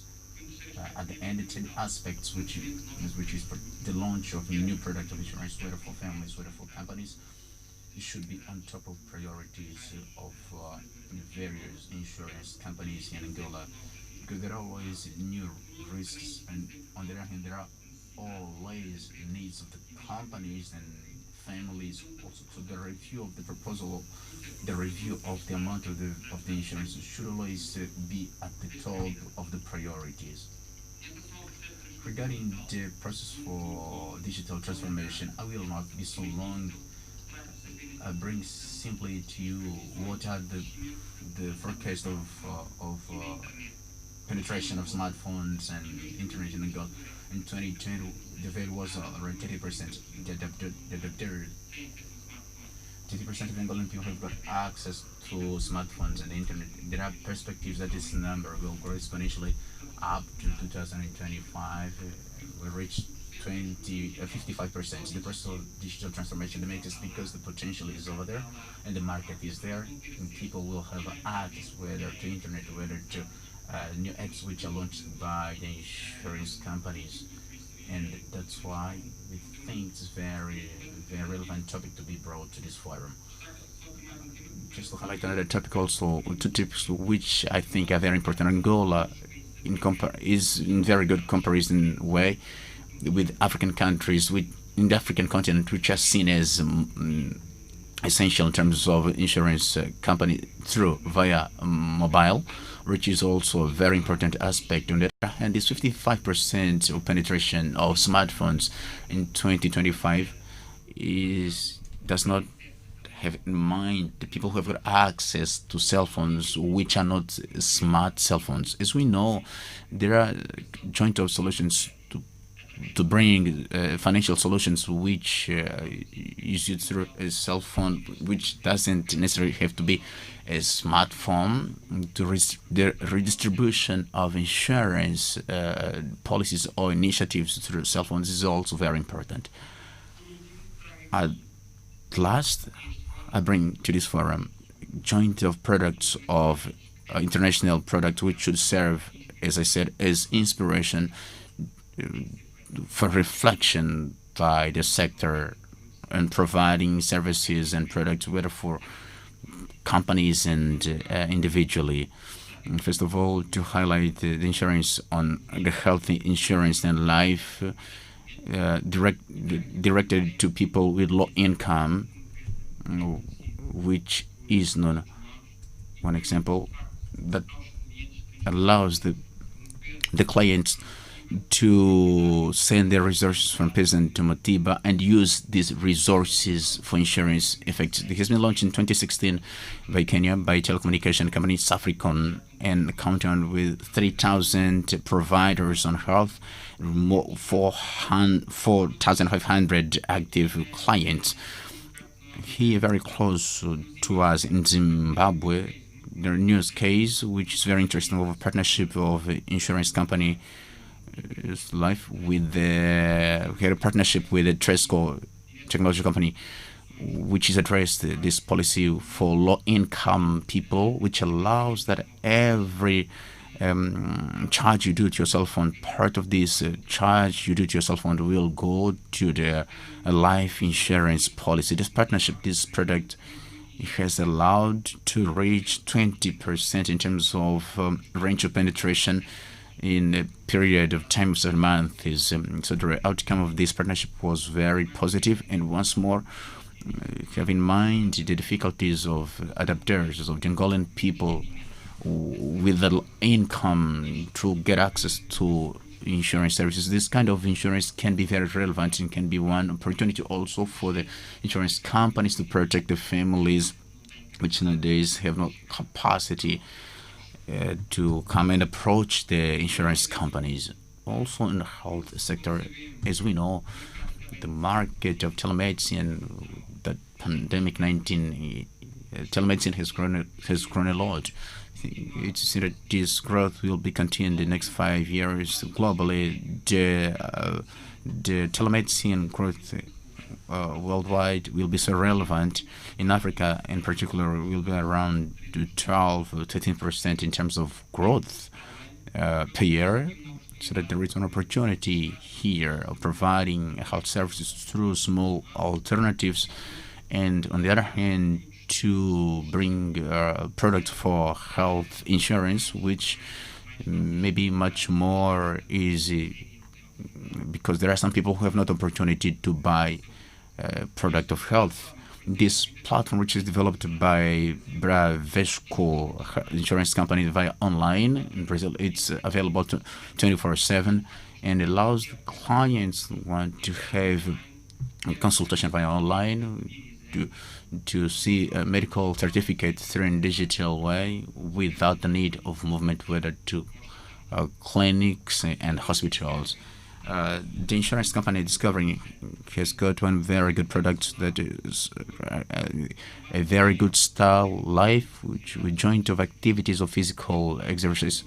As much as more people do exercise, physical training, bring some points, and then it will bring some discounts on their payment to this service. This program is called Vitality, is present in 11 countries in the 5 continents, and is bringing impact to 5.5 million people worldwide. Regarding companies, I've already brought 2 examples we think are very relevant. What is the current context? First of all, is cybersecurity. Here in Angola, as we know, major of the companies in Angola, they've got their employees working remotely, and the level of security of internet of home is very low in terms of the security, and the risk of cyber attack is greater, so that insurance companies are getting involved to get protected against these risks. In United States, it has covers almost 23% protecting that of in this sector. Also bring a very interesting example, and it makes sense in the context of Angola to see the need of the diversification of the economy and debate in the agriculture sector. There is a technological company which is AgriTask, which is based in Israel but works in partnership with insurance companies, whether in Africa, whether in South America, and through the use of technologies such as drones and satellites, which collects data and works on data regarding weather and soil. It allows to have very significant elements, whether for small holders of agriculture sector, for the farmers. It allows to maximize and greater profitability of their production, reduce losses on harvesting. For the insurance companies, they create much more strict policies which are so relevant in terms of analysis and definitely replacing risks. To deal with insurance, whether in the African continent, whether in the South American company, counts on 70 customers distributed in 30 countries, and the annual tax of retention is 94%, which is significant, and shows that whether the small or agriculture holders and are very satisfied in the proposal of value of this company. Furthermore, for the companies, I bring us another example of discovery, which can be very interesting in the actual context. And in what is the need to make much more dynamic the small and medium enterprises, which is a service which provided to small companies, financing analysis to the companies and the analysis of risks of the companies, and based on the outcomes of these analysis of this business of check risk assessment, the companies may have the cashback what has been the monthly costs with the insurance. This is very relevant in the actual context, And on one hand, we know that the small and medium enterprises, they've got some mistakes of knowledge in their budget of financing projection. It can be very important for small and medium enterprises. It makes sense to bring it as an example. Generally, and bearing in mind of the actual context, which is in terms of the uncertainty context that we are now protecting those independent insurance companies and basically counseling services of the risk of being accused and bring claims for bad counseling they get. I think this is a very interesting insurance that should be adapted of the actual context.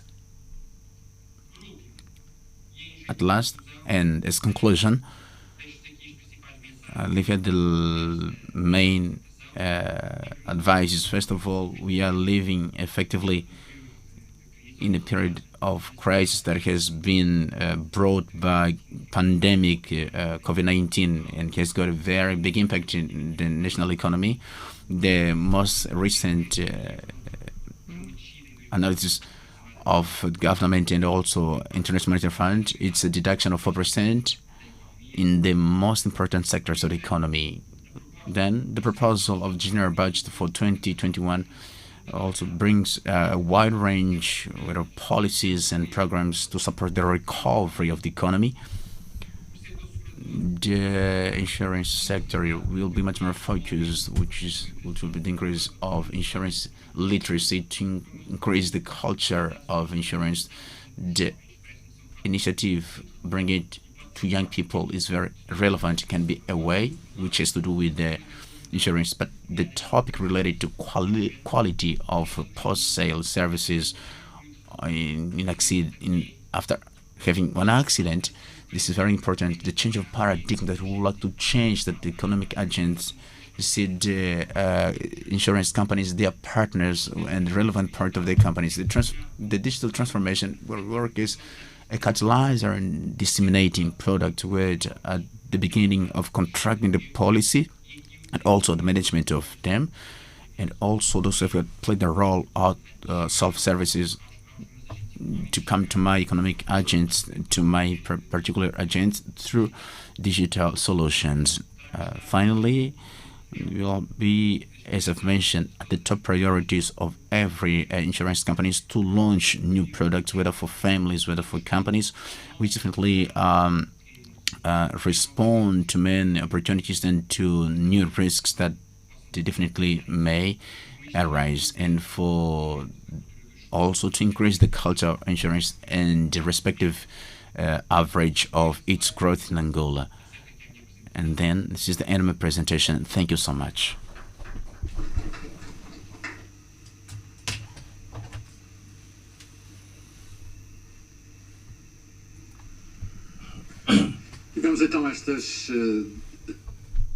We had these two presentations.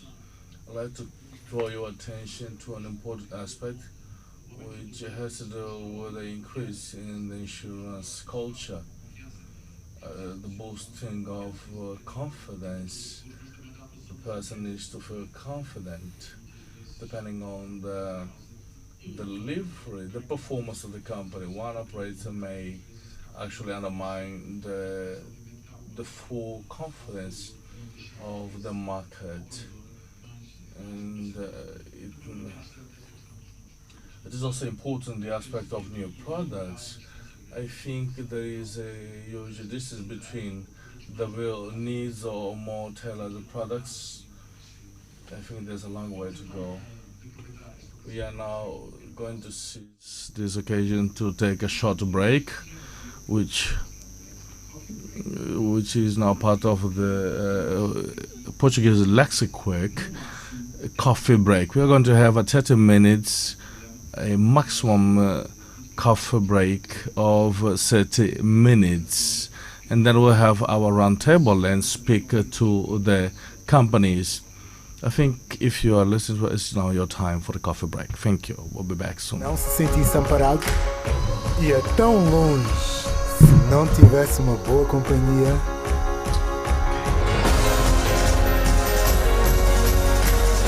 Sentia a mesma energia se ninguém cuidasse de si. Fazia-se ao mar se não se sentisse seguro em terra. Estaria tão tranquilo se não conseguisse eliminar os riscos que todos corremos. Estaria tão seguro de si se o Big Seguros não o protegesse. Porque o seu mundo merece a nossa proteção. Figueira mandou pintar a sala, só que o pintor assustou-se com a cor da tinta. Resultado, a lata partiu a janela e foi aterrar em cima do carro do Sr. Figueira.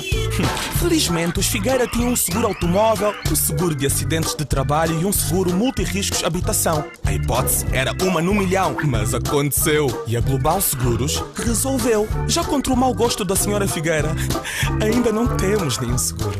Global Seguros.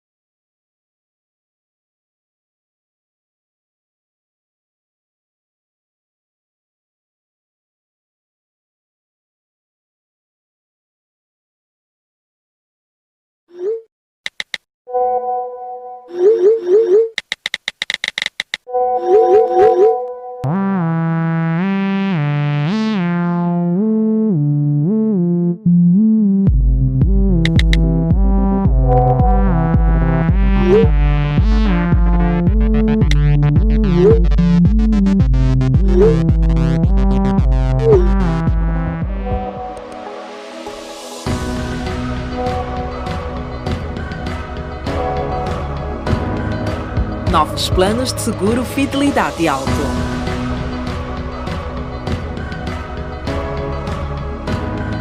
Qual é o seu? Fidelidade, estamos seguros para que a vida não pare.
Novo jornal.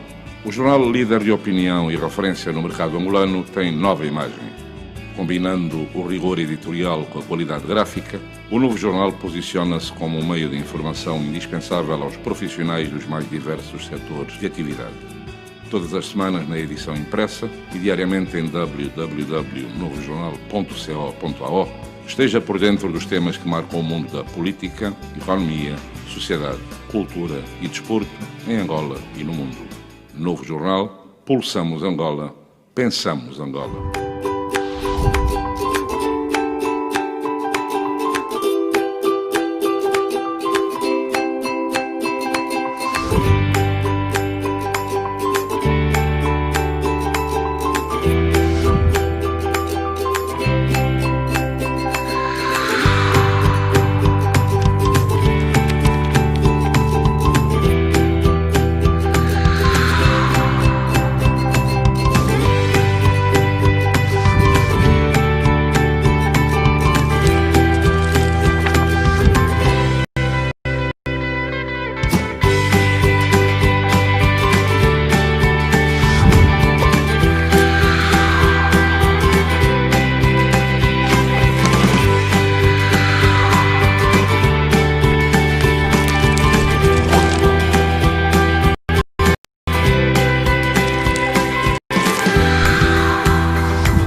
Conferências do Expansão apresentam 5º Fórum Seguros. Este ano, os melhores especialistas vêm falar sobre a importância do setor dos seguros na recuperação económica do país. 27 de novembro, assista em direto numa plataforma digital especialmente desenvolvida para o evento ou no site www.expansão.co.ao. Mais informações pelo telemóvel 921 358 582 ou pelo endereço de e-mail conferências@expansão.co.ao.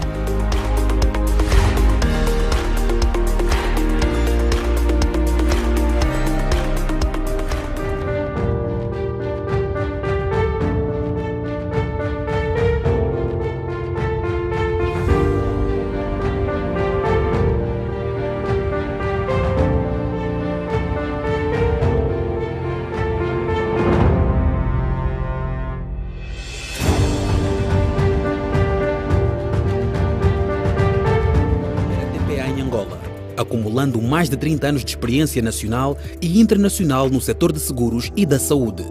Conta com um corpo clínico experiente que resulta na elevação da saúde dos seus beneficiários e reduções de custos significativos para os seus clientes. Com uma equipa de mais de 100 colaboradores, um call center exclusivo 24 horas e uma rede de prestadores nacional e internacional. Investimos continuamente em sistemas operacionais próprios e em ferramentas de informação de última geração. Unisaúde, cuidando da saúde dos seus, para que possa estar focado no seu negócio. Independentemente de como as coisas estejam neste momento, continuemos em frente. Continuemos a crescer com base nas promessas que fizemos, prosseguindo o que começamos. Mantenhamos a determinação que sempre tivemos de dar aos nossos entes queridos o futuro que eles merecem. Continuemos a almejar por um dia colher os frutos do nosso árduo trabalho de hoje. Continuemos a apreciar os momentos da vida, sabendo que os nossos entes queridos estarão sempre protegidos. Já chegou tão longe. Deixe que a Sanlam o ajude a cumprir as suas promessas. Fale agora com o seu agente de negócios ou de seguros Sanlam. Sanlam. Aventurava-se a chegar tão alto. Se ninguém o segurasse, resistia a todas as tempestades. Se não se sentisse amparado, ia tão longe. Se não tivesse uma boa companhia.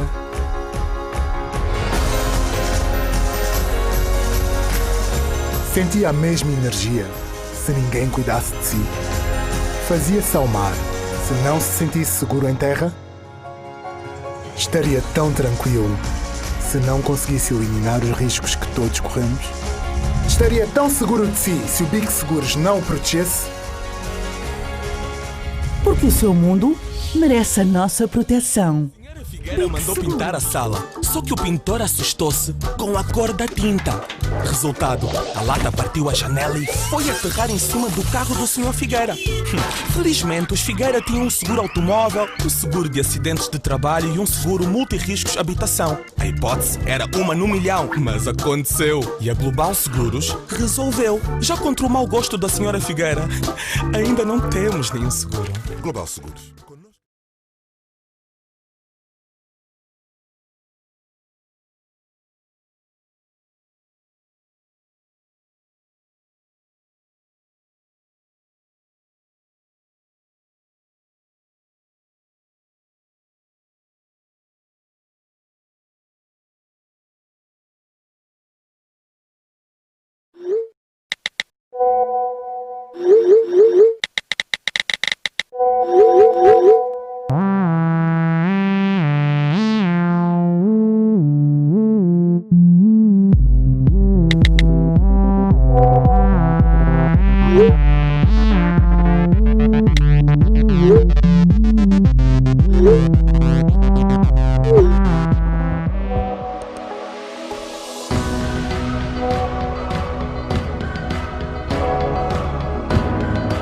Novos planos de seguro Fidelidade Alto.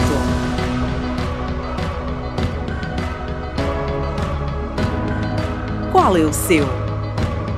Fidelidade, estamos seguros para que a vida não pare.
Novo jornal. O jornal líder de opinião e referência no mercado angolano tem nova imagem. Combinando o rigor editorial com a qualidade gráfica, o novo jornal posiciona-se como um meio de informação indispensável aos profissionais dos mais diversos setores de atividade.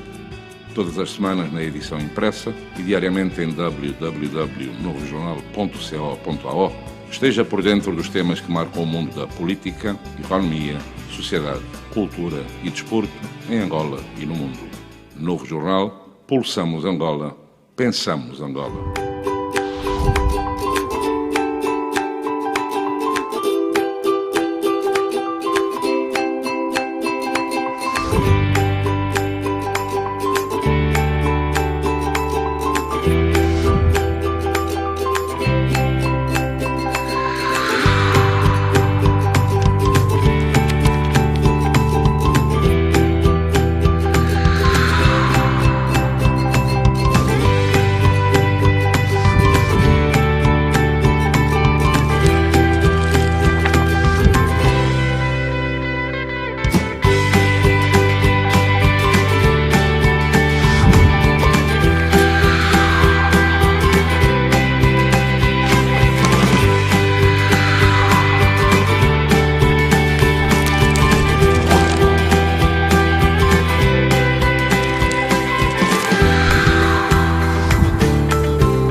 Conferências do Expansão apresentam 5º Fórum Seguros. Este ano, os melhores especialistas vêm falar sobre a importância do setor dos seguros na recuperação económica do país. 27 de novembro, assista em direto numa plataforma digital especialmente desenvolvida para o evento ou no site www.expansão.co.ao. Mais informações pelo telemóvel 921 358 582 ou pelo endereço de e-mail conferencias@expansão.co.ao.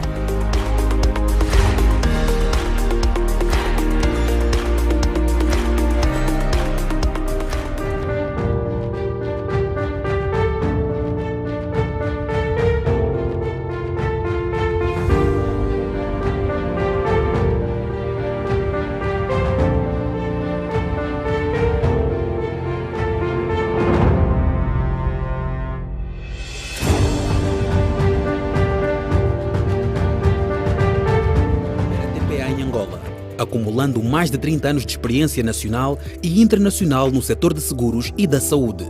Conta com um corpo clínico experiente que resulta na elevação da saúde dos seus beneficiários e reduções de custos significativos para os seus clientes. Com uma equipa de mais de 100 colaboradores, um call center exclusivo 24 horas e uma rede de prestadores nacional e internacional. Investimos continuamente em sistemas operacionais próprios e em ferramentas de informação de última geração. Unisaúde, cuidando da saúde dos seus, para que possa estar focado no seu negócio. Melhores, independentemente de como as coisas estejam neste momento. Continuemos em frente. Continuemos a crescer com base nas promessas que fizemos, prosseguindo o que começamos. Mantenhamos a determinação que sempre tivemos de dar aos nossos entes queridos o futuro que eles merecem. Continuemos a almejar por um dia colher os frutos do nosso árduo trabalho de hoje. Continuemos a apreciar os momentos da vida, sabendo que os nossos entes queridos estarão sempre protegidos. Já chegou tão longe. Deixe que a Sanlam o ajude a cumprir as suas promessas. Fale agora com o seu agente de negócios ou de seguros Sanlam. Sanlam. Aventurava-se a chegar tão alto. Se ninguém o segurasse, resistia a todas as tempestades. Se não se sentisse amparado, ia tão longe. Se não tivesse uma boa companhia.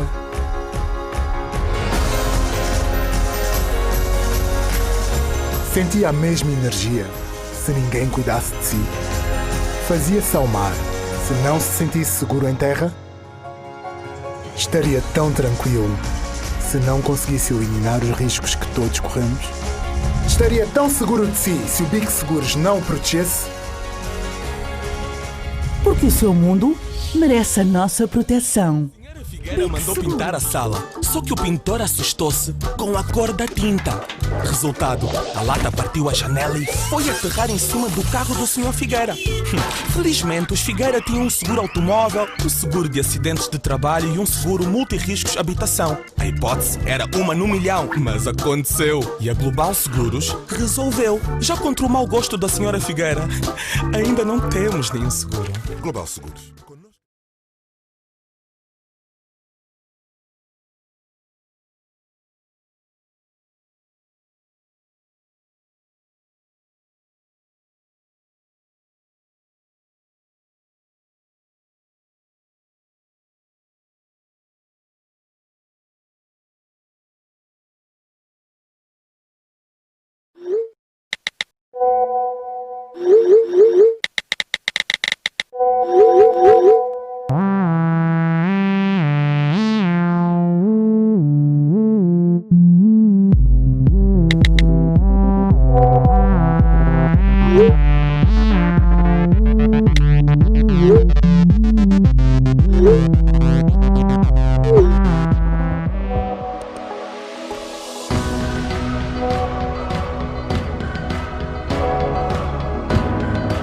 Novos planos de seguro Fidelidade Alto.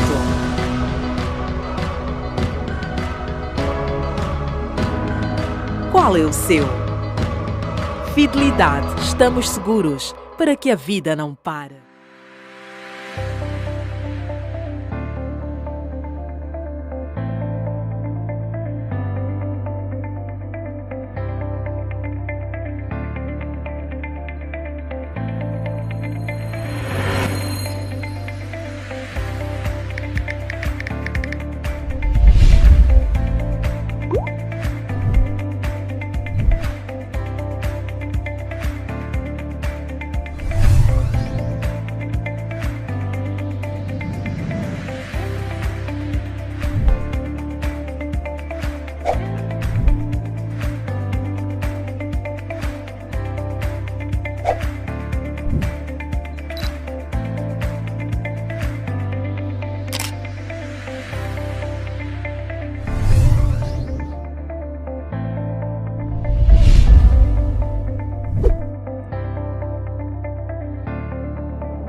Novo jornal.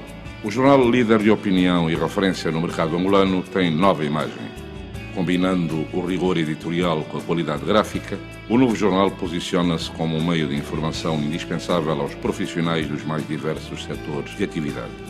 Todas as semanas na edição impressa e diariamente em www.novojornal.co.ao, esteja por dentro dos temas que marcam o mundo da política, economia, sociedade, cultura e desporto em Angola e no mundo. Novo jornal, pulsamos Angola, pensamos Angola.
Conferências do Expansão apresentam 5º Fórum Seguros.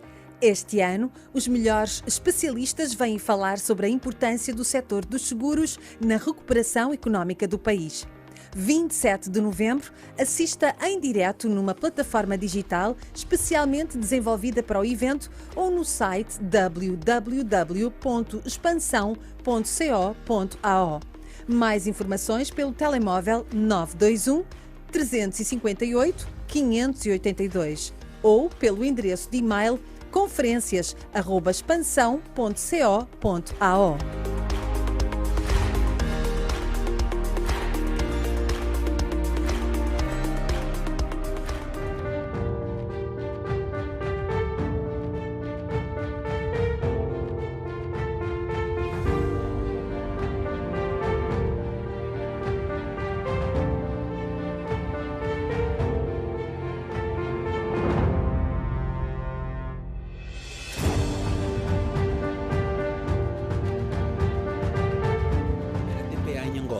Acumulando mais de 30 anos de experiência nacional e internacional no setor de seguros e da saúde. Conta com um corpo clínico experiente que resulta na elevação da saúde dos seus beneficiários e reduções de custos significativos para os seus clientes. Com uma equipa de mais de 100 colaboradores, um call center exclusivo 24 horas e uma rede de prestadores nacional e internacional. Investimos continuamente em sistemas operacionais próprios e em ferramentas de informação de última geração. Unisaúde, cuidando da saúde dos seus, para que possa estar focado no seu negócio. Independentemente de como as coisas estejam neste momento, continuemos em frente. Continuemos a crescer com base nas promessas que fizemos, prosseguindo o que começamos. Mantenhamos a determinação que sempre tivemos de dar aos nossos entes queridos o futuro que eles merecem. Continuemos a almejar por um dia colher os frutos do nosso árduo trabalho de hoje. Continuemos a apreciar os momentos da vida, sabendo que os nossos entes queridos estarão sempre protegidos. Já chegou tão longe. Deixe que a Sanlam o ajude a cumprir as suas promessas. Fale agora com o seu agente de negócios ou de seguros Sanlam. Sanlam. Aventurava-se a chegar tão alto. Se ninguém o segurasse, resistia a todas as tempestades. Se não se sentisse amparado, ia tão longe. Se não tivesse uma boa companhia.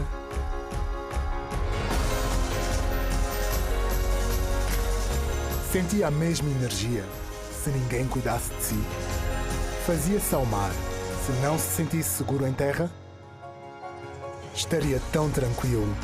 Se não conseguisse eliminar os riscos que todos corremos, estaria tão seguro de si se o Big Seguros não o protegesse. Porque o seu mundo merece a nossa proteção. Ela mandou pintar a sala, só que o pintor assustou-se com a cor da tinta. Resultado, a lata partiu a janela e foi aterrar em cima do carro do Sr. Figueira. Felizmente, os Figueira tinham um seguro automóvel, um seguro de acidentes de trabalho e um seguro multirriscos habitação. A hipótese era 1 no milhão, mas aconteceu. E a Global Seguros resolveu. Já contra o mau gosto da Sra. Figueira, ainda não temos nenhum seguro. Global Seguros.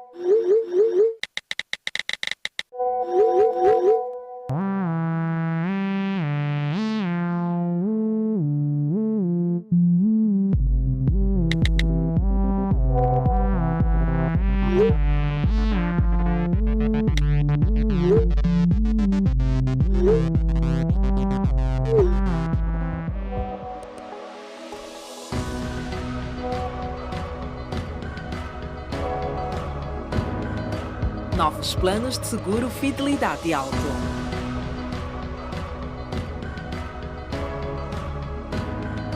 Qual é o seu? Fidelidade. Estamos seguros para que a vida não pare.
questions from a different person, from the left to the right, and also introducing those who are watching us. Mr. Antonio Henrique da Silva from Aliança Seguros, Maria de Fátima Monteiro from Big Seguros, Mr. Carlos Westerman of Fidelidade Seguros, Felipe Aliali to my right of Saham Seguros. Then we have Mr. Alexandre Carreira of Nossa Seguros, and quite at the bottom, those who usually play on the right, far right, is number 7 of Fortaleza Seguros. The format of this insurance forum, like in other forums, is the possibility to watch us and also to be able to ask your question through the chat panel from where you are using the platform or from our website. We'll have our first round to talk about this topic and also give the opportunity to our guests to address the topic on the contribution of insurance for the economic recovery of the country. They will not only give their inputs, but also how these inputs can be implemented. I will start with my left from Mr. Antonio Henrique da Silva from Aliança Seguros. What is your opinion on the importance of the sector for economic recovery, and which steps could be given to aid with the economic recovery of the country?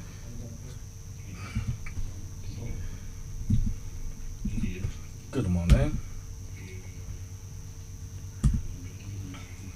I would like to thank Expansão for this opportunity.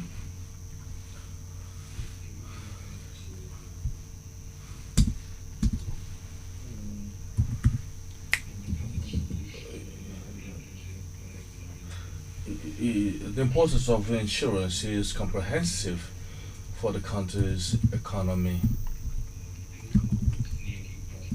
I have written down 4 points to support the economic recovery, and they are related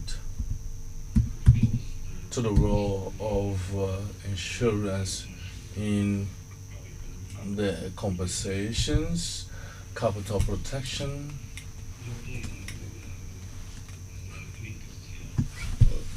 political, social policy support, and the role of insurers in the credit sector. In this aspect, I think the banking, I don't see banking entities requesting a guarantee for life insurance, and that should be an opportunity for capital protection of projects funded by the banking sector. We are increasingly losing life insurance, but we don't see any initiative on the side of the bank towards this. Life insurance in the housing credit, housing loans. In normal credit, that will not be required. We don't get that for normal credit, but for the automotive insurance, where banks can be the creditors and the mortgages.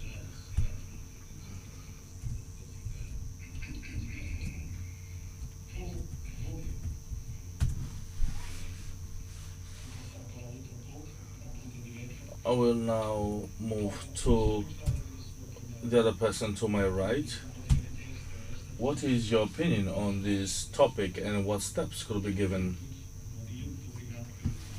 Thank you for this invitation, and I congratulate you for the initiative. We can see this from different perspectives. One, Mr. Henrique has already mentioned, which is the social role of insurance in returning to the economy. We are the ones who actually return more to the economy than they than we receive. This is a young insurance industry, and it is natural that the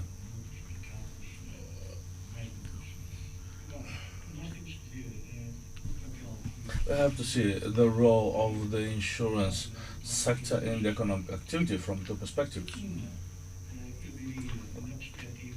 One could be the perspective mentioned in one of the presentation as the producer of new products and put them available in the market, and there are many solutions pointed out, but there are also, I believe, and there is a secondary role where there is very little intervention from the sector as the financier of the economy.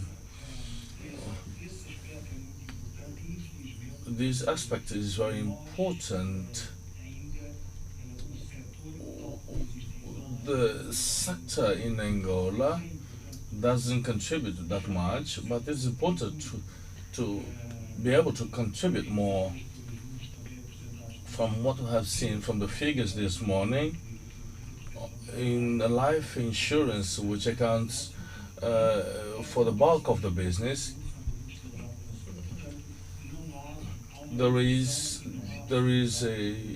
no rotation, and there isn't a possibility to develop other solutions. We need economic stability to be able to provide the offers.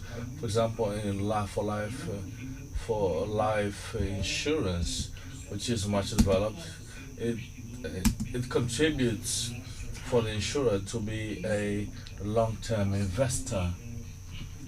We have some very important exporting sectors such as energy and resources, which may be supported if we have some macroeconomic stability. The life insurance is much founded on the traditional packages. The risk insurance covers a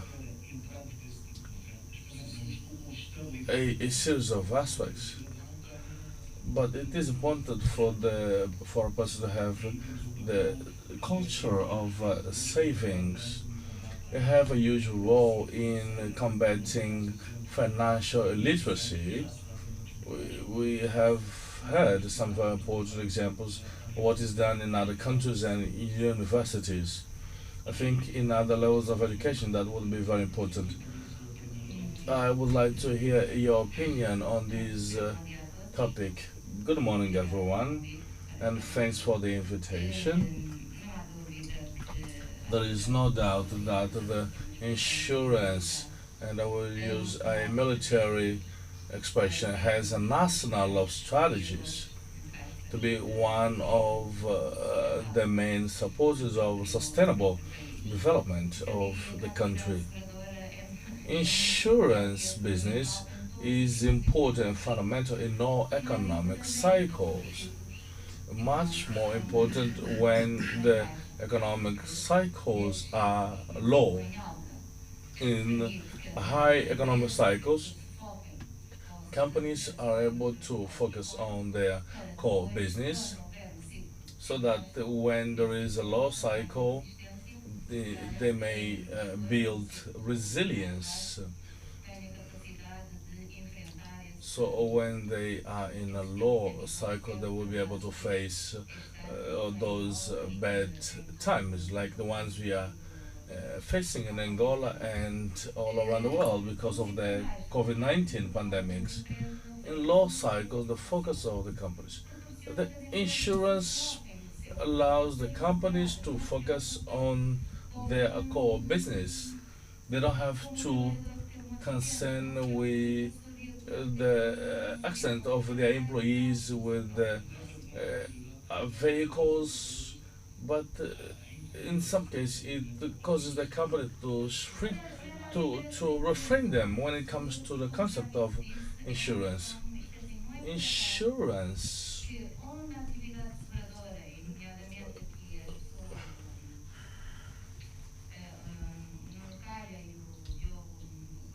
like Diogo and Kalia said, and they know it perfectly from their analysis,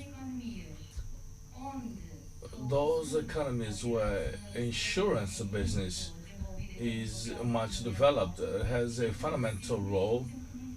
The recession cycles are very short. The economies they can bounce up into the high cycles of economy much faster. Yeah, insurance reduces uncertainties. It supports strategic decisions, provides personal protection, and also preserves assets. So, as a businessman, I should be I should not be worried. As somebody said, one of the main challenges is to increase the culture of insurance. I think the regulator has a fundamental role. I will congratulate our SEG for what they on their announcement made yesterday. That announcement was made because of the forum. They are now contributing to the increase of the culture of insurance. We are talking about life insurance. If we look into other economies with a very strong insurance business activity, and the Minister of Finance said this morning, we need a strong insurance industry because insurers are very strong institutional investors. We need to look life component insurance. Life insurance component is really important.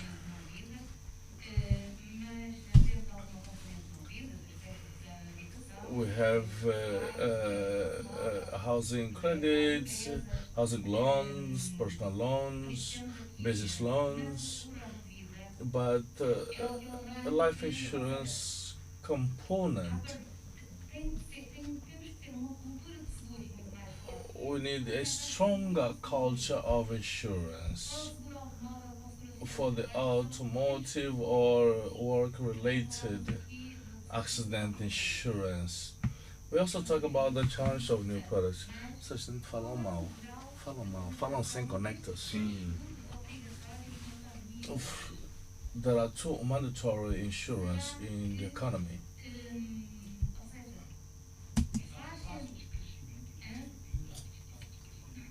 So there is still room for growth.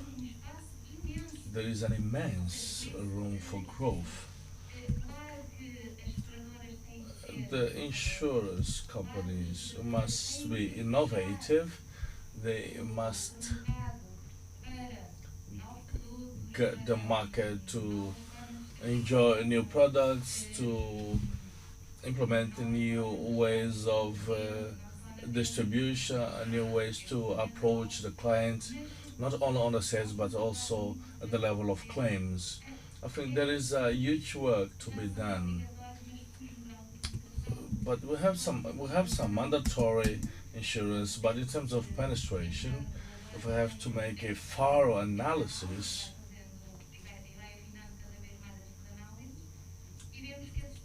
we see that these products, they don't account for much in the business of insurance.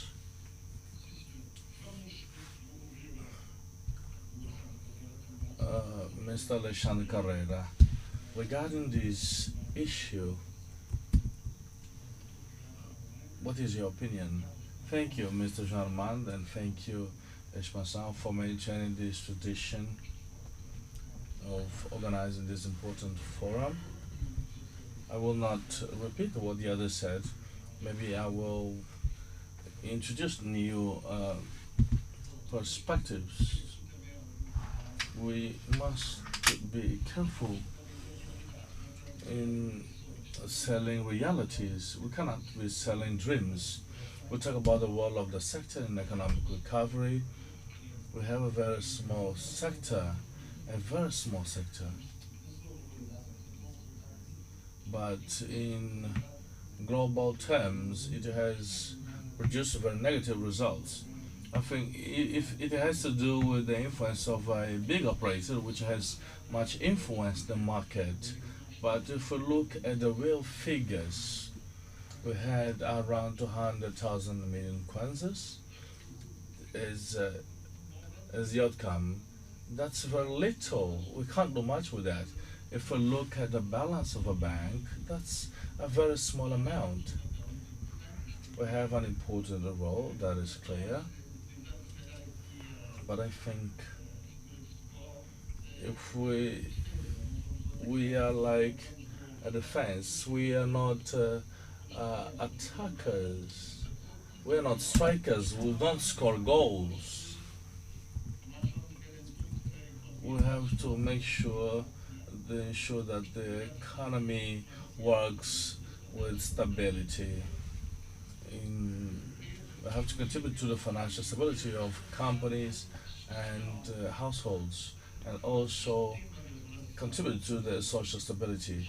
This topic of the relation between insurance and economic growth, there are some econometric studies. I've looked at some of them. They clearly show a positive relation between the development of insurance and the impact on GDP. Some they haven't pointed at any impact, but some have looked at the contrary relation. It seems like insurance provides more contribution.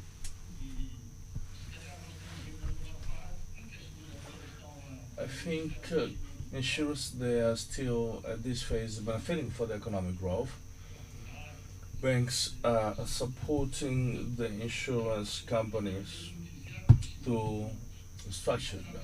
We have to benefit from the growth of the banks. I think in the past we have benefited from the sector of oil, the oil sector, but a time comes when we have to give a major contribution.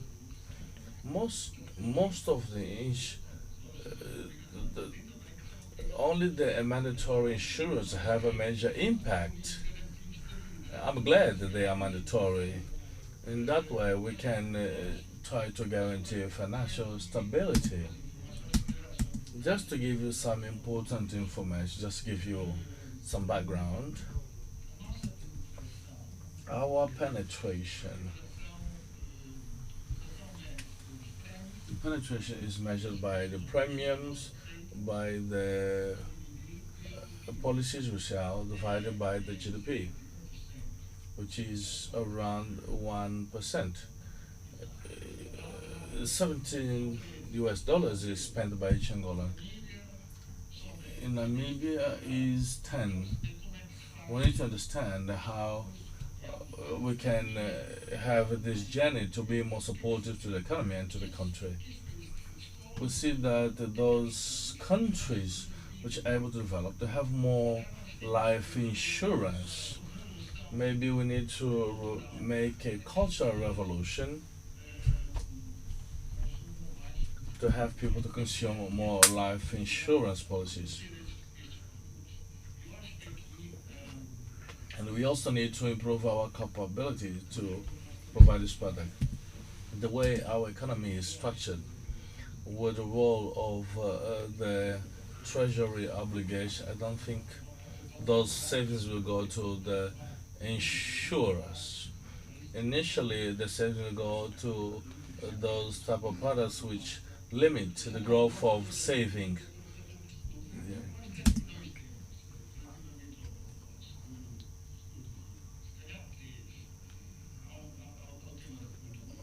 I think we have the issue of culture. We need to spend more money. We need more advertisement. Very few insurance companies make advertisements. Maybe they are very, very small. Maybe some they are very fragile. They don't have the capacity for that. We have the issue of stability, economic stability. With inflation, it's much more difficult to entrust our savings with an institution for a long period, and as we are unsure whether the money will be worth that investment, that effort will be worth. We also have the issue of tax or fiscal benefits. We have achieved some gains on this front with the support of our SEG and AGT.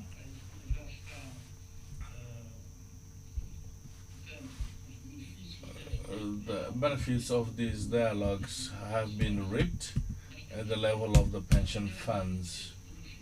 But we also need to guarantee to make sure that these benefits can also hit the life insurers. So, one important note, you talked about the automotive insurance, which is mandatory.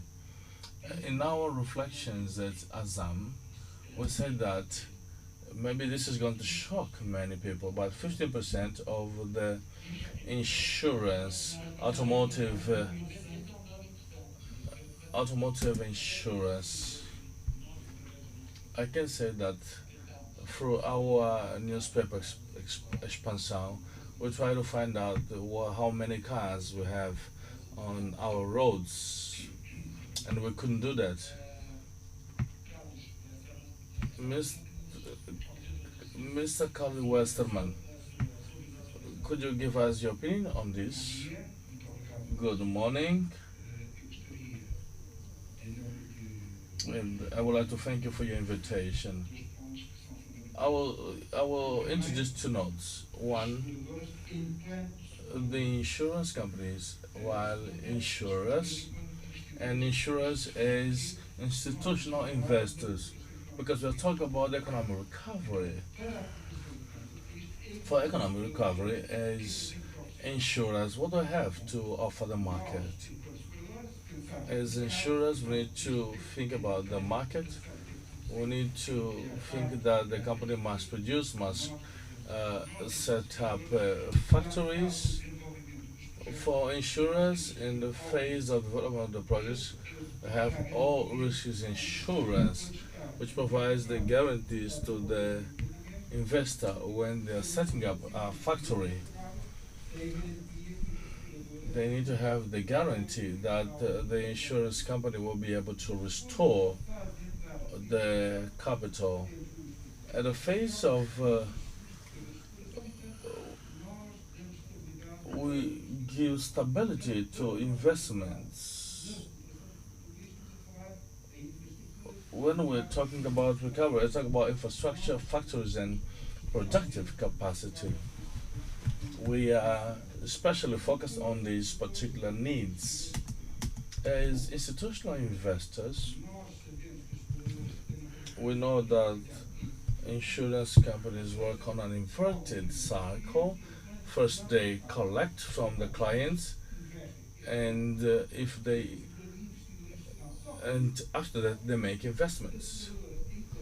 The insurance company has a fiduciary or a trust relationship. But there is the other aspect, which is the responsibility towards the insurance clients. Insurers, they must invest with dispersion. We cannot put all the eggs in just one basket. We cannot concentrate on one single investment.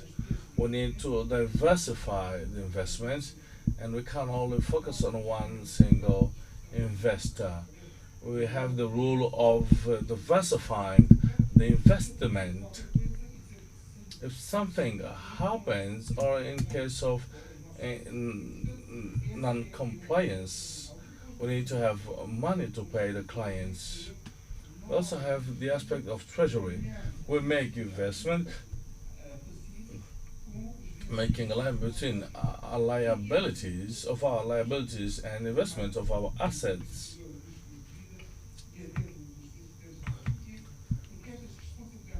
These technical responsibilities of insurers, they are liquidated on medium and long run.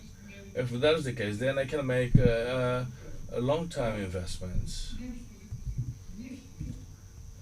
At this moment, insurance companies, they are making some sort of a refuge investment. Where do insurers make investments today?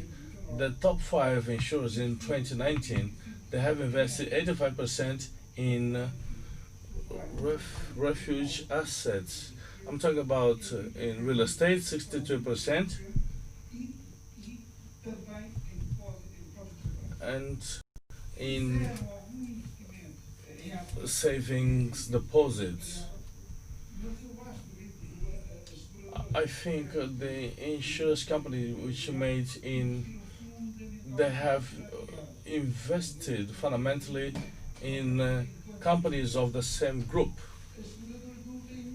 Insurers do not have much capability. Like my colleague said, we must know where we should invest and have the credit risk. To invest, we need entrepreneurs, we need a credible management team and sources of funding, clear source of funding. What is financed with the capital and what is financed with debt? If you don't have a legal framework to accommodate all this, if we want to increase national production and make investments, the question is, what are the tax benefits is there any incentives for maintenance and development of employment? Are there any guarantees of payment of dividends to the investors? If we want to increase national production, how we can protect national production? What is our constitution on the customs tariff? We need a complete macroeconomic analysis because investors cannot invest with risks if things are not safe.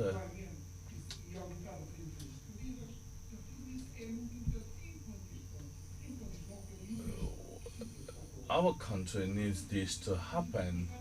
What investors do, they make some investments on a fixed yield investment.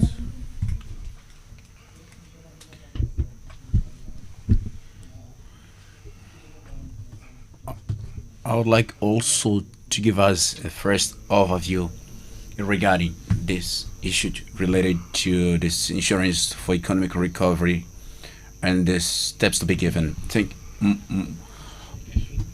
Muito obrigado por este evento. Portanto, relacionado ao Covid, muito mais importante, gostava de agradecer por terem trago uma probabilidade de poder traduzir isso. Before answering your question, I just want to emphasize that the insurance industry is a global industry. É uma indústria global. Portanto, é globalmente financeira e é tecnicamente global. E a análise do risco, precisamos de conhecimentos. Global come from all over the world. So being able to translate in English, being able to offer a firm like that in English, enables people around the globe to participate. It can be brokers, reinsurers. So it's very important, and I'm very happy that we reached this stage. I would like to thank the organizers for the theme, which is very interesting. And I heard my various colleagues, and I think they are right. Just to summarize a little bit and just be focused. For me, the clear point that should be said during this forum is that the goal, the ultimate goal of the insurance companies and the insurance industry is to help and to finance the recovery of the economy. A bank role is to finance the economy. A telecommunication role is to develop telecommunication. A airplane role is to develop tourism or whatever. The goal of the insurance company is exactly what we are talking about. Our goal is to help our clients, for example, the personal clients, via health insurance to recover if they are sick. Our goal is to help the corporations if they lose their building or their business by paying claims to recover. So our goal, ultimately, is to help the economy to recover. There's no other goal. So what we're trying to say here is that the states need us. This is why in the biggest economy, when we see the biggest economy, South Africa, Morocco, even in Europe, the insurance industry is big. It's huge because the states understand that they need a big insurance economy to recover in case there is a crisis. When the Twin Towers in the United States fall down, it was the insurance we paid. When people launch, for example, satellites, when it fails, it's the insurance people who pay. When there's the COVID crisis like now, the insurance will be invited to finance the health system or the things, the recovery of the vaccine. So our goal is to do that. For certain reason, our economy still small, the insurance sector still too small, have to develop to fulfill this goal. But it should be clear that our goal is to do that. So the question behind this theme should be, for me, are we ready now, as insurance company, as corporation, to fulfill this goal? And what are the conditions that should be set for us to fulfill this goal or to develop better? But it's clear that our goal is to finance the economy and to help the economy to recover. Clear. Mas falta legislação de apoio do seu ponto de vista? No, I think it's a global thing. Our country is still young, our economy is still small, it all goes together.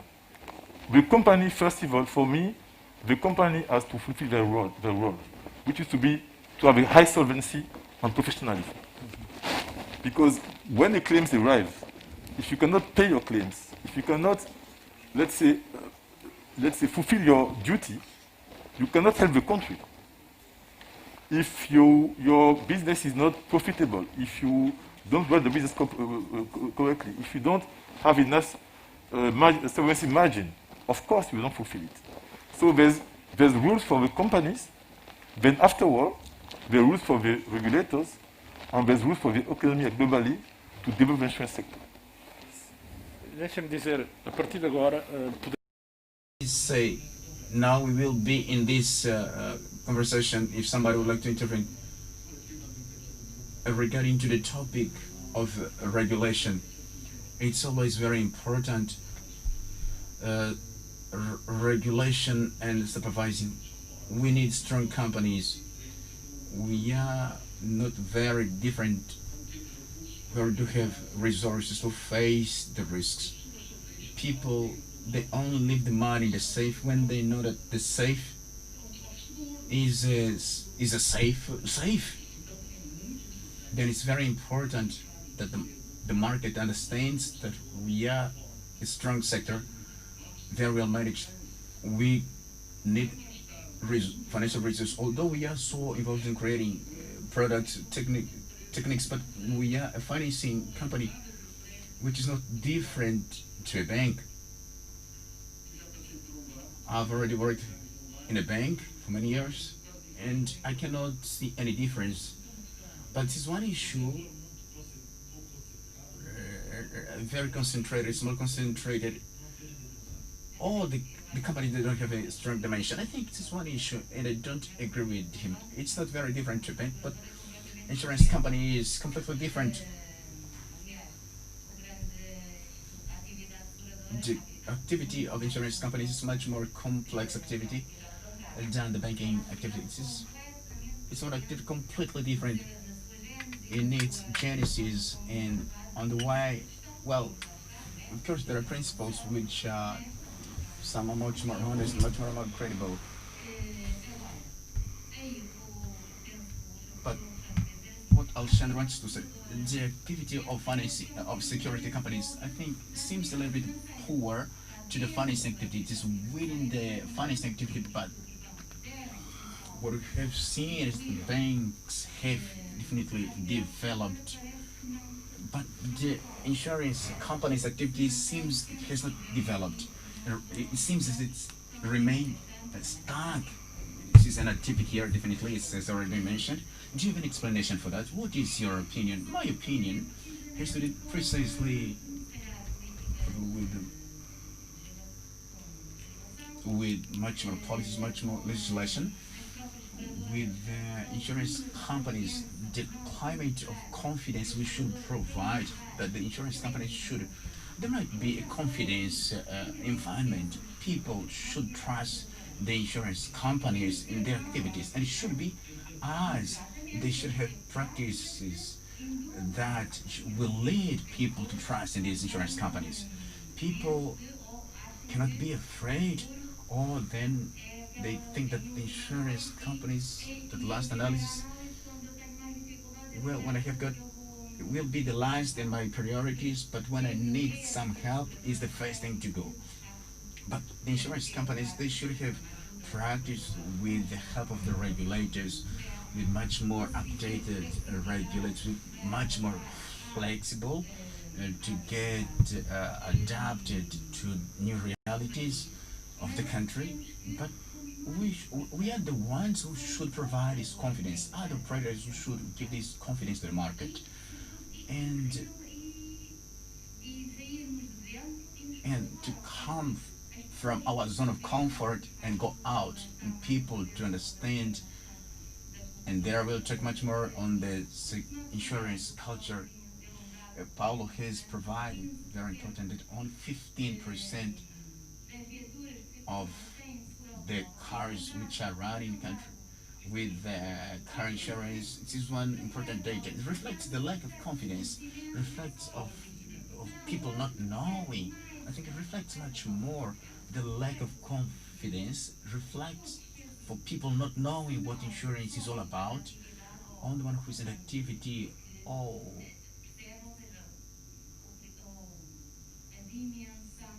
people understand the dimension of this data, the so worrying dimension of it, of this data. And that's why I think, and I will pick up a sentence that the minister has said, and I share and I always say this sentence almost every day, that it's much more important to do less very well done than doing a lot but badly done. This is one activity that the insurance activity, the insurance companies in the market, it's much better to do little but well done. Let me ask Antonio Henriques da Silva, who would like to intervene about this topic. Don't you think that the regulator should, and there will be other people to do another interventions, compiling all this, but don't you think that it's lacking some courage to the regulator to put aside the one who removes this confidence? There are insurance companies who do not behave very well. They sell a certain image, and the regulator to be much more acting before the people. I think this very much the regulator is being much more active. I'm not talking about this year. I'm talking about time. Well, we had not a strong intervention in the past, but I'm talking about myself. We have been exchanging of messages. I cannot get very well because not using the microphone. The microphone should be much more close to his mouth. Sorry. If you have got any doubt, we should also, in this sense, I don't think the lack of intervention of the regulator or the lack of courage, the regulations are there, the lack of confidence to whom you should attribute this responsibility to explain some lack of confidence. This is obvious. The non-confidence is much more related to the companies when they have to fulfill their responsibilities on fulfilling the duties of paying accidents expenses. In the act of paying expenses related to accidents, or they don't have the correct documentation, all the situations are not very well explained in clear manner. I don't think that the companies they don't definitely cover it. It takes some time, and when it lasts long, people start losing confidence.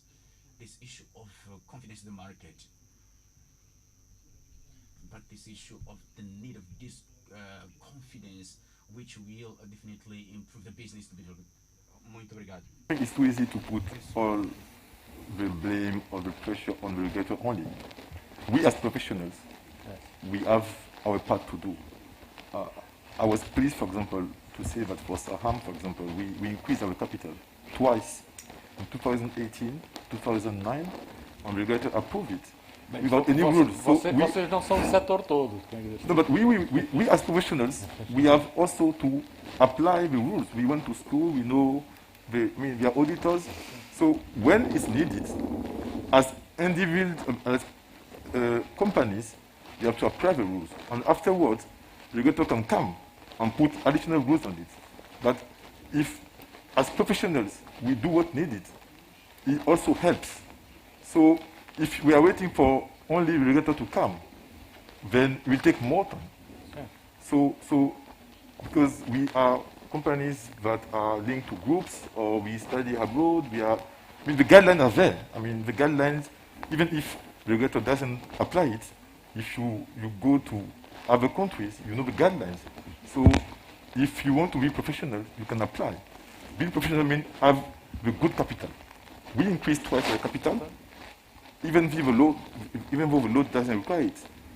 The good practice is to have a good risk analysis. The good practice is to have good provisions, and the auditors are there to help us. The good practice is to train our people and to prevent them to force for or to push for financial literacy. I mean, we can do it before the regulators help us. Of course, it's the choice, it's the duty to do it, but we should also do our part. Paulo, também gostava de ouvir a sua opinião sobre esta questão da confiança, juntando aqui. Important also to link the issue related to micro insurance. The micro insurance will be a very important issue, bear in mind the conditions of the life of our people, development and so on. I would say theoretically yes. The process of micro insurance today is much more limited to some African countries. India has had some success in micro insurance. We have to mobilize all these people who don't have access very often to the instruments of the banking and the insurance in a simple and easy way. It leads us to a problem that RSEG has launched recently, a new project in the mediating process and creating conditions that should be made. We objectively, we don't have insurance agents in Angola which allow us to reach farthest regions of the country. We do have some agents, but we don't have the agent who sells in retail. I think yes, but the conditions should be created. I'd like to go back a little bit to one thing that Fatima has mentioned, which I agree completely. There is a sentence which is called back to basics. We should be concentrated on selling the mobile insurance and work accidents, which are mandatory, which you said has got a low penetration. On the other hand, we as insurers, and I don't have the same opinion. I like to bring the problem in a different way that Alexander has. Our business, we are a finance entity, but our core business is insurance business, is to sell business and solving accident issues. In our exploration, in our daily life, we should be concentrated on our core business. And that's what we should do in a very good manner. And if we do it very well, I have no doubt that the financial outcomes, whether it's through the technical reserves of finance, which belongs to the customer as a service, whether it's through free resources, it will be helped if the economy allows. We should be concentrated to what is immediate and what is basic. And the basic is to sell automobile insurance, to sell work accidents insurance. I don't have mandate on automobile insurance, but it's very low also. It's important to say, and has mentioned at the beginning by Enrique da Silva, that our SEG, and we have to be very fair in it, has been doing very good work at this level. It's one activity of intensive capital. There shouldn't be mistakes at the level of capital, and particularly in a period such as the one we are living, because in this period there are responsibility, and I would say as insurer also, but also the social responsibility is much more seen, is much more should be much more active. We do have a very important role, and we should be capitalized. Capital, this is business which requires capital. With a capital, let us not say, let us not play insurance. This issue of capitalizing the companies is one issue which obviously is on the table. People always talking about needs of joint ventures of financial institutions, the insurance companies which are connected to banks are much more protected and get much more capital. Which I think is a topic which should be brought in the time of crisis, and should it be brought to the sector to be analyzed. First of all, for economic reasons, and coming back a little bit, the lack of confidence from the people. Well, people we're not willing acquiring this product because we have the capacity to acquire these kind of services, and because economically is also weak. If you're in a country which imports almost everything, we don't have productive units in conditions, and the working market of employment is very developed. One thing has nothing to do with the other.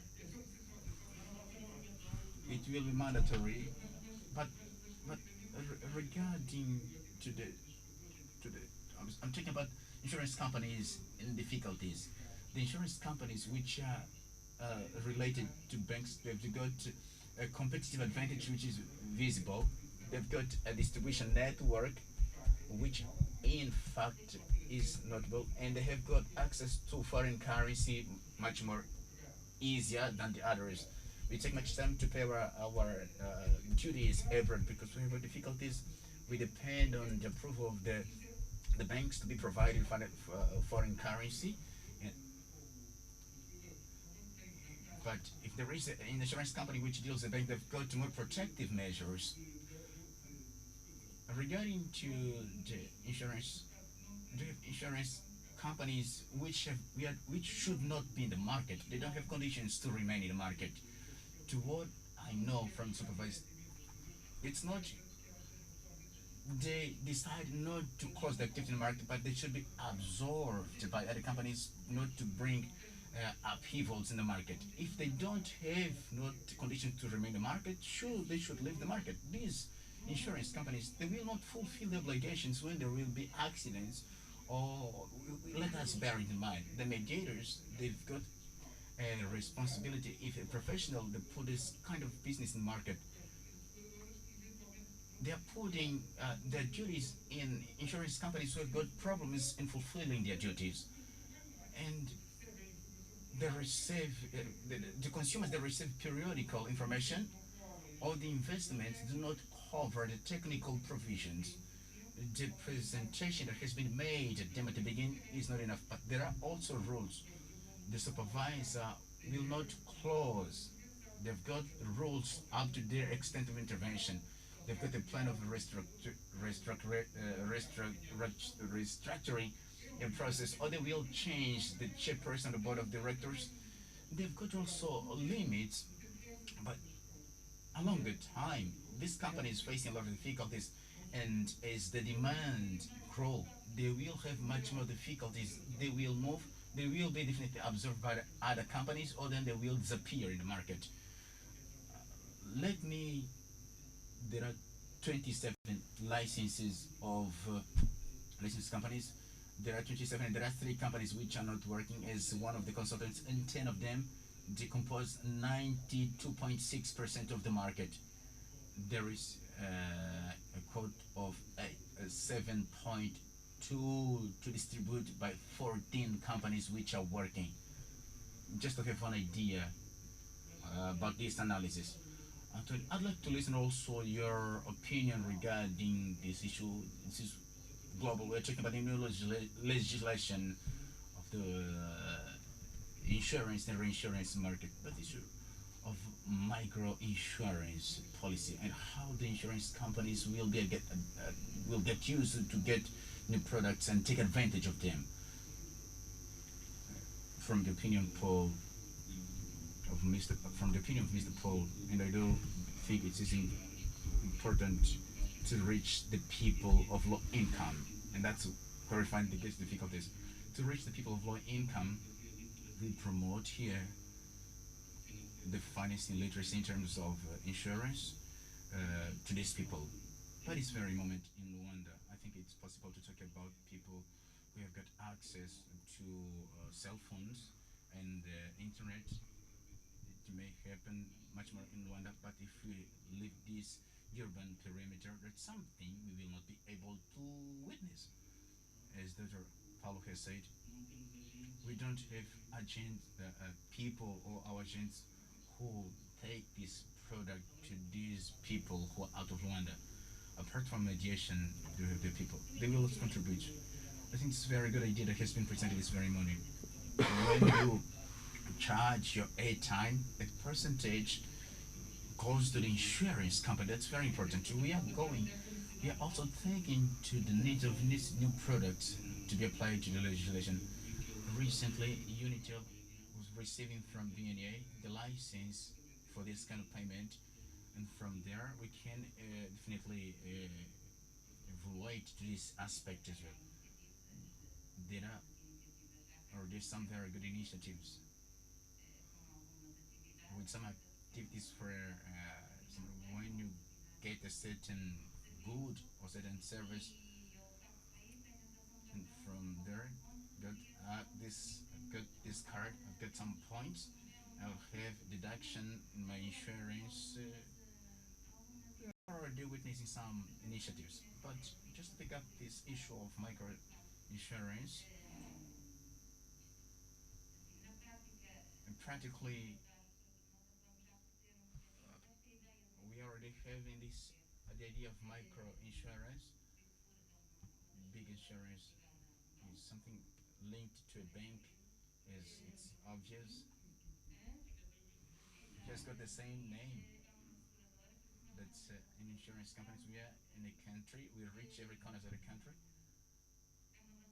That's a competitive advantage, but it's good also to know how to use this advantage, because people should be very well trained and very well prepared. They should have mechanisms and technology to respond, and the fact,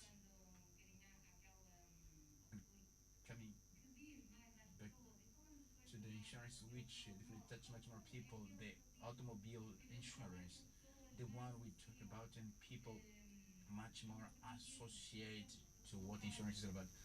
When we started, person buys insurance monthly, that's called micro insurance. For 30,000 and 50,000, they don't have to pay at full. If they've got 4,000 or 5,000, that we already talk about one way. You're talking about very short periods of insurance. I'm talking about automobile insurance. I'm talking about the micro insurance. We talk about the possibility of having very small installment for insurance.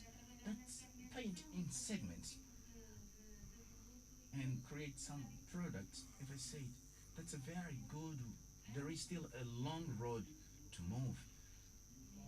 Big insurance, and Paulo wants to take advantage of the market which is over there before you think what will be the development. I don't know if that's what I've understood from your side. This micro insurance is very good, but while we don't finish with issue related to penetrating the automobile insurance sector, I think I will not be so radical as other ones. That's my role. But I would say if they can make it and develop already some actions, it's good. But we are still in a very incipient phase. In terms of microinsurance, there are a lot of things that should be done for us to be truly able to penetrate. Sorry.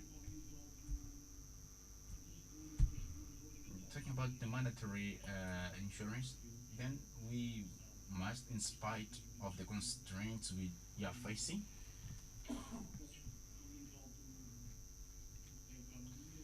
at the level of the economy, and the people have to do some options. I think this is very important. Let me talk to Philippe. Within your structure, there is a group of people who you can use as a resource. You will send these people to create new products, or you will help them to penetrate in the automobile insurance and mandatory insurance. Okay, once again, thank you for your question. Once again, as I said earlier, insurance business is a global business. We're asking question that was asked in other African countries. This debate, what product, what to develop, was asked, for example, 5 years ago in Ghana. This debate on microinsurance, at least the laws will authorize it. If you go to Nigeria, if you go to Kenya, if you go to other African countries, we follow the same path. So just tell to the market and to people that we have to go out and see other African countries, how they behave. Yeah. They have the same potential like us. Even Angola has a greater potential. So microinsurance here will develop. I mean, of course, I mean, it will happen. Of course, there's some things to adjust, but of course, it went in Ghana well, it went in Nigeria well, it went in Kenya well, even in Morocco, it went well. Not only speaking in South Africa. So you go there. To come to the question, I think we should do both. There's no way to say I will just create new products and not do that. Each market do the same thing at the same time. Some players are there to create new products, to develop, to be more aggressive. Like we saw the South African market. Discovery is very innovative, very aggressive. Yeah. But at the same time, we have Old Mutual, you have Sanlam, who are more, let's say, regulatory players. So we should follow the two paths at the same time. According to each player's sensitivity, all we want is the regulator to allow that and to supervise it. So the question is, yes, to do the two at the same time. Mas vê se consigo uma resposta mais direta daqui. Se tivesse um grupo de pessoas, vou repetir, se tiver um grupo de pessoas, ponha essas pessoas a trabalhar o desenvolvimento de novos produtos, ou ponha essas pessoas and working on automobile insurance. This is very important. Let me come back to the issue of micro insurance. I think we should have much more ambition to this. I'm not saying we as insurance. This is a nationwide problem, because if we work to every insurance company individually, the response will be almost equal to the one that Paul has given. We are organizations much more focused on the income. When we look to our invoices with the computer systems, what we've been spending with our distribution network, you understand that we should keep the focus on some areas, but we are already a few years in the market, we understand that the country cannot only develop some parts of the society. We should all grow on the same path. We should offer products with people with low income because development will not happen. Because a long term it will also be prejudice to us. Like also to link, we are talking about micro insurance. It's very relevant to talk about to sector related to this one is the agriculture sector, and well, along the years, the bank itself is not given importance. Is not given importance to the agriculture sector, and the outcome is over there. We don't have a diversified economy. There are a lot of people who would be dedicated to agriculture. They are not dedicated to employment is very high. And do you think the insurance companies are ready to provide agriculture insurance? This is a work. This is a group work. We should have the support of the government. We should work with the Ministry of Agriculture and other government agencies. We should work with ARSEG, and we should have also initiatives of the sector to provide solutions. And as you mentioned, the insurance, this is a global industry. We can imitate some very good examples. There are some very interesting examples supported by the World Bank in Mozambique. I was reading articles which talk about Mozambique, some things very beautiful. We can imitate with the support of the sector of telecommunication. But when you have only one or two companies with small competition, it's difficult. You do have some structural problems as well. And the topic related to micro insurance, they also link with distribution. How shall we reach these people? And there are very interesting ideas. We can probably use the companies who sell the seeds, that are suppliers of seeds, but this is a work which requires a lot of coordination. We should create, it seems as we are trying to create a new market, we could change the pattern of our business. And then who should change the pattern of our business? Well, we. It's not me because I'm a newspaper director. Then we should know who should give these steps. Director of newspaper, you've got also a responsibility. Social communication. I'm giving mine. I'm promoting this debate, and my role is being fulfilled. But it is work. But it begins from the companies or from the government entities. Okay, we should. I don't visualize it this way.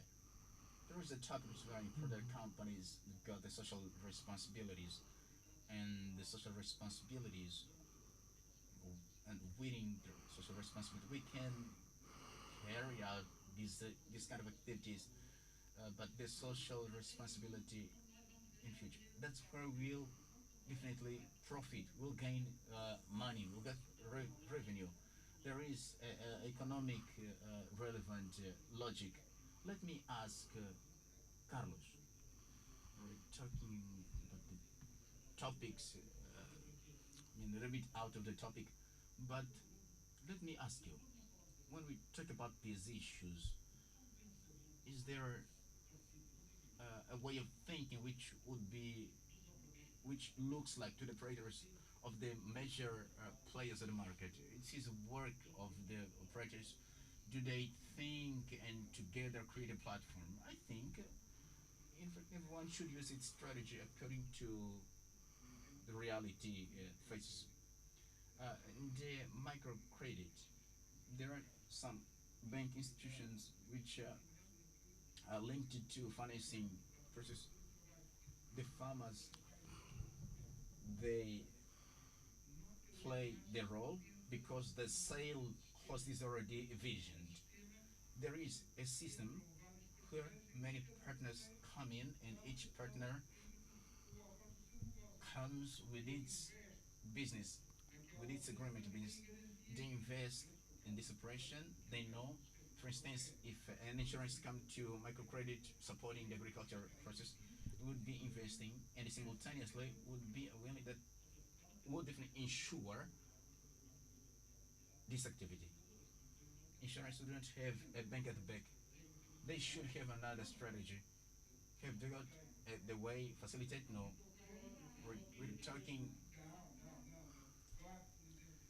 for instance, when we talk about Micro insurance. Micro insurance has to do with the distribution, how to get to the low resources consumers. We have a network specialized for that purpose.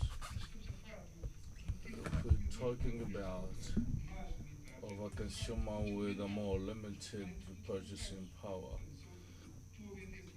I'm selling products which are more fundamental, which are not existent, and it requires, if we use too much technology, I'm making products to be more expensive.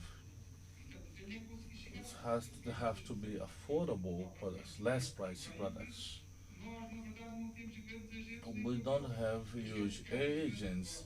They want to have the big businesses, the businessman, and the individual insurance. If you had a banking network, there should be autonomous networks to get to the market. Mr. Antonio, regarding the brokerage law, the law of intermediation, are there any outlook for the growth of the industry? Yes, I think so. From from my cross-cutting analysis, I think regulation, in the particular case of Aliança Seguros, what will be the impact?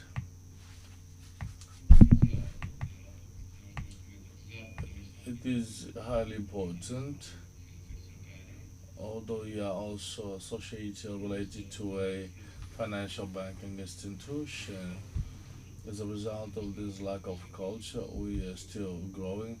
This is the third year, on our way to the fourth, but your company does not have the various subdivisions as big does.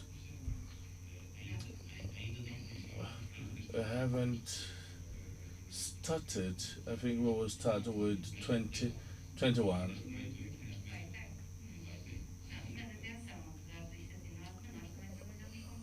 We also work with mediators, with the brokers, and this brokerage law. Do you agree that with this new law, the bank will register itself as a broker? The bill is in the National Assembly already. The associated insurers of Azam, they are doing their work. They will have the opportunity to give their inputs.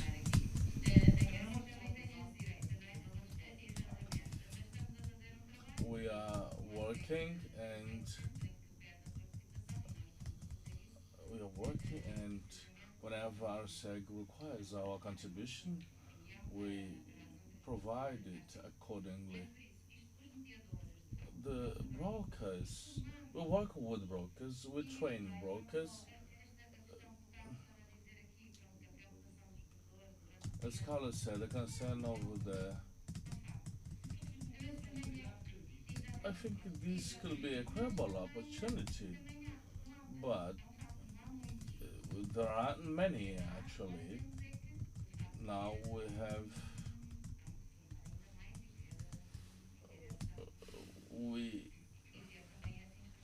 we need this to have this instrument, but it is important to clarify and amplify the scope of mediation. I think, Mr. Filippiali, brokerage may be an opportunity for insurers and from even from your experience, also an opportunity for people to create their own business instead of just valeting vehicles. There is a room for growth, both for the insurance companies and the social level. Sim, claro. Na cadeia de valor, os intermediários são parte da evolução. Portanto, na maior parte das vezes, portanto, o pessoal das seguradoras podem são parte da cadeia de valores. Want to do, it's also the let's say, opportunity to develop it and to bring to the company. So I think it's not only the insurance companies, it's also all the ecosystem to develop a market, to create new products. It can be the brokers, and I saw the statistics that the brokers, at the same time that the insurance companies are going down from 27 to 24, the brokers are increasing. Yes. So they have to live, they have to do business. So let's say the agility can come from their side. On some models are easy to think, to develop for a small entrepreneur, for a broker, and then sell it to an insurance company, than for an insurance company, which is sometimes a more formal structure to do it. So they have their role to do. Deixa-me perguntar também aqui ao Alexandre. Alexandre, what is your opinion about the law is now being discussed at the parliament, but who is going to be able to be the broker? Who will be able to be a collective or individual broker? I think this is a very important segment for development of insurance. No businesses, all businesses coming to us, they get to us through the brokers, and we have different levels of brokers. We have the brokers. Brokers are people with vast knowledge, they are experts. We need brokers at a level with the capability to give this contribution to their clients, those who can actually work for their clients. And we have several highly developed experts, some others with international representation. But we want this class to be as professional as possible. But like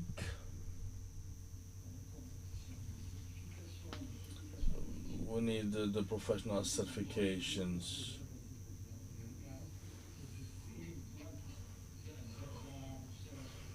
There are some steps have already been given, but to be an insurance professional in the area of brokerage should be according to more rigorous criterion.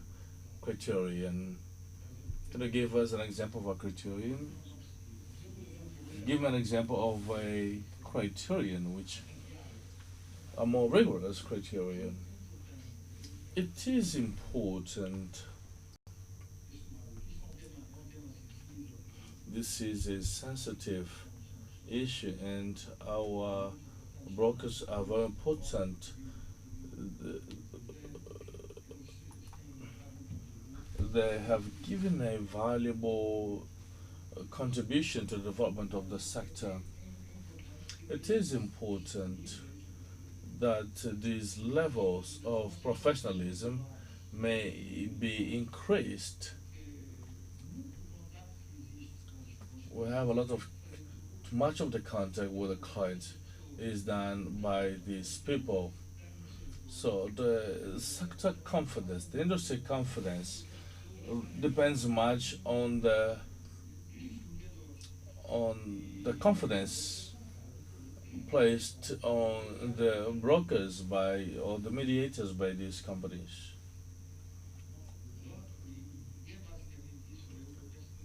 This is basically what must be done. We have to be rigorous.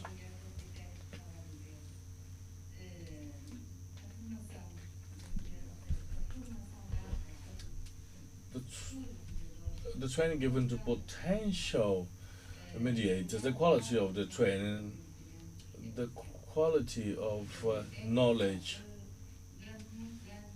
For many years, I have trained many mediators.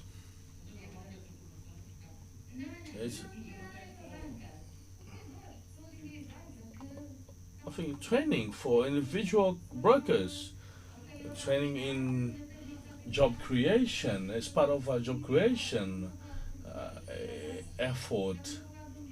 We are talking individual mediators. The fundamental criteria is the quality of the training, the quality of the knowledge, and the work done by these agents or so agents. Português fala mal, pá. Sim. This is going to be both a responsibility of our SEG and of other insurance companies. This responsibility is not unique to the regulator.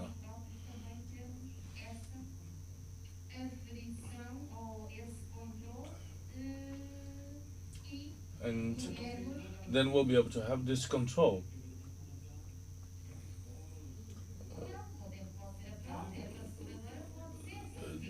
The training can be given by the insurance company or by any educational institution.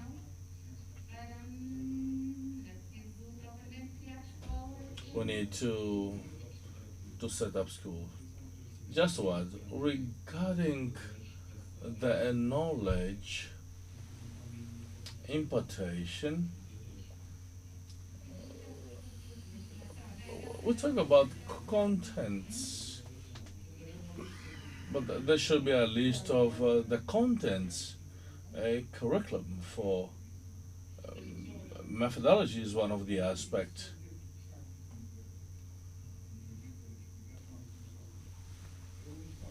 Universal Seguros has a mediation academy. We have trained more than 800 mediators. Out of the 1,200, that means most of the mediators have been trained by Universal Seguros. The training must be provided, can be provided by the insurance companies. I have a lot of questions from our listeners. Temos muitas questões. Muito obrigado por já. I have a lot of thank you very much for those who are listening and watching us. We cannot answer all of them. Some of them are very general, and we'll ask them across our members of the panel. If you're not comfortable to answer, you can just tell us. The first question is from Mr. Damian Kakulu. How do you assess the impact of the fiscal policy in the insurance market?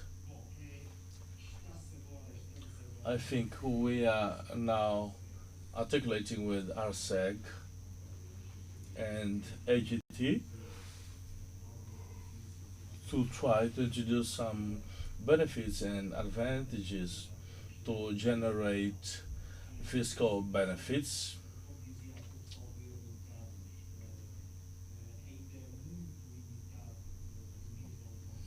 So the amount of benefits is still very limited. In other more mature markets, benefits are given at the level of income statements. But I think we can create advantages for the insurers to allow them to introduce more attractive, more enticing products in the market, to create fiscal conditions to be able to introduce more attractive, namely in pension fund, life insurance. We talk about the pension funds, but we should not forget that the pension funds are based on life insurance. There's much to do at the level of life insurance, and I think at the level of fiscal benefits we need to create more attractive conditions to allow a much more or a faster development. Another question has to do with the payment of compensations. I will ask you this question. I will entrust you with this responsibility. To summarize on the resolution and payments, what the insurance companies have done to mitigate this issue of people thinking the compensation takes too long? Regarding automotive insurance, there are time frames for the resolution of claims. If the insurance company does not comply, they can complain with the regulator, and the regulator will act upon the insurance company. But I would say to start that insurance companies are different, but they have their levels of services. In practice, insurance companies, they seek to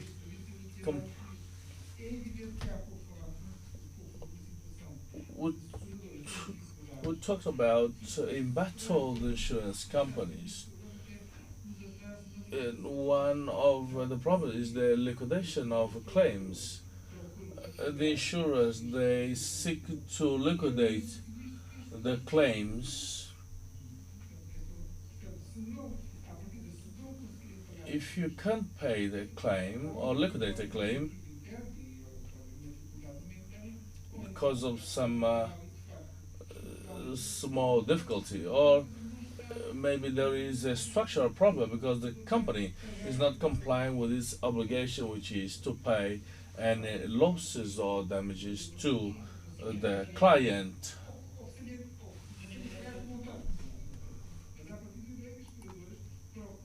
But that's where insurance should seek to liquidate all the claims in due course. This is the issue of associating.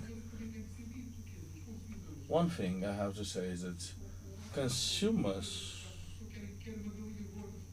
they want a fat hen with very little money. They always seek a lower price, but they know that the price will have an impact on the services provided. For a better service quality, you will require to pay more. I will choose one question for our female side, Mrs. Maria Fatma.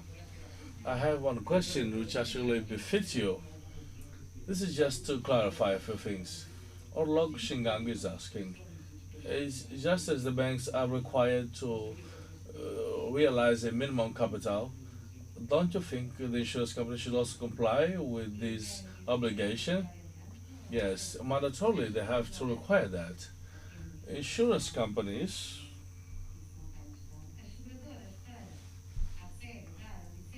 to get the license from the regulator, our SEG, to exercise their business, they must realize their capital.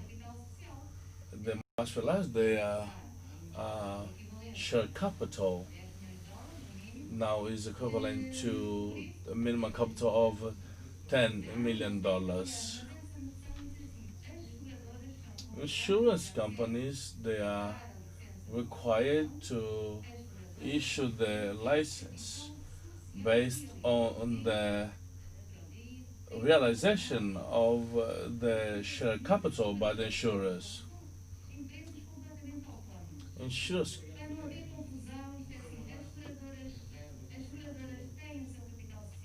Insurance, they must have their share capital.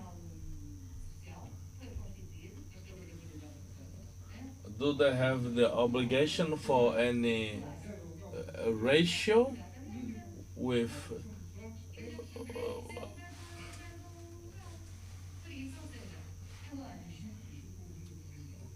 the preventive measure? It diminishes the margin of solvency. It should be clear that the insurance companies, they are required to realize their share capital. Just reinforce a very important aspect, the type of responsibility we have and the importance of the capital. Our responsibilities are not short-term. When we realize a claim related to work-related accident, that may result in paying a pension fund for many years. It is important, as Carlos said, to try to match the liabilities and assets because our responsibilities are not short-term. This business is not a cash-in, cash-out business. This is a long-term responsibility business. We need to be very thorough, very careful regarding issues related to capital. They must be well clarified and defined and also managed. We are now edging towards the end. We've been here for almost an hour and we haven't talked about Angola. We will talk about it in the next edition.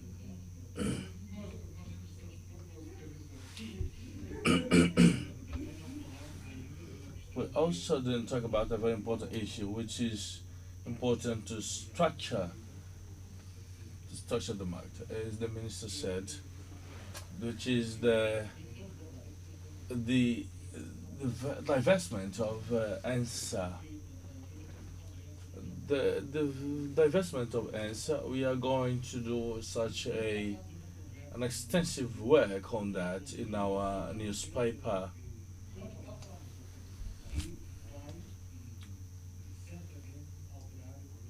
This is going to significantly change the market, and this is an important aspect for our next future.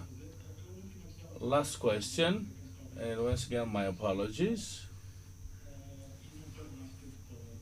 I don't have much time to read more because we have to comply with to stick to the schedule. I will ask Mr. Filipe Aliali. One question is social-related one. One of our, with the lockdown, jobs have been destroyed or created. Do we have more people buying insurance, or has there been any gain or loss of jobs with the pandemics, and whether there are more insurance policies being negotiated? Before it's and after? A very difficult question because I think, first of all, the pandemic has created a financial pressure on investors. Because to create a company, once again, the capital is important. And for insurance company, the long-term capital and the reserving is important. And this pandemic has created pressure on capital. Money is now more, let's say, more expensive than before. It's not only like in the past, only one area, like Europe or United States. It's everybody who are touched together. I'm not quite sure that the impact of the pandemic is yet definitive, because the stock market went down, it created pressure, it will go up. So I think it's a very difficult question to predict. One thing we can say is that if an investor, let's say, want to go into the insurance sector, it can be the time as well, because as we say, the market can be developed. So there's opportunity. But any opportunity has to be balanced with the cost. And I would say it depends on the market, on the people. I would say, for me, as per Angola, as number of operators, is already many operators. So I would say that as Dr. many companies, and as we said, 15 companies sharing 7% of market share means that some of them are 0.0 market share. So I mostly see a decreased number of companies than the new companies. Se calhar eu posso dar aqui uma pequena contribuição nesta questão. Sabe que foi o que falou mais. Eu depois vou ser curto, Jorge Mário. Pronto, nós, ao nível da ASAN, nós compilamos. We have compiled the numbers of the figures of our members, and our latest update shows an increase of premiums. The latest one were from September, around 6%. If we subtract the petrochemical sector, the sector is declining. Looking into a group of companies as a whole, there are companies which are increasing their shares, like Nossa Seguros, for example, has grown by 30%. We've been recruiting people because we have decided that we're not going to compromise our strategic plan. We have a solid financial situation to face this period of crisis. It has also generated opportunities. Some companies, they were clearly, seem to be more clearly ready to face this. Some they have managed to work remotely, put themselves working remotely. Some they had a contact center, but others maybe they didn't have it.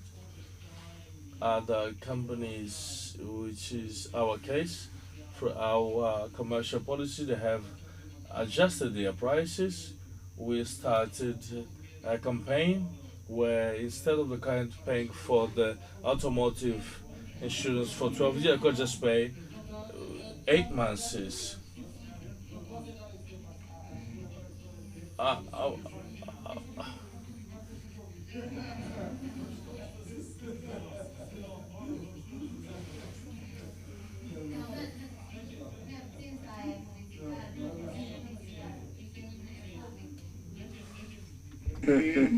Temos que cumprir o nosso horário.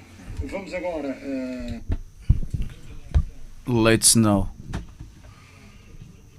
hand over the responsibility to do the closing address to ARSEG, which is 1 year in this responsibility. At least is doing a very good job in this perspective, I think so.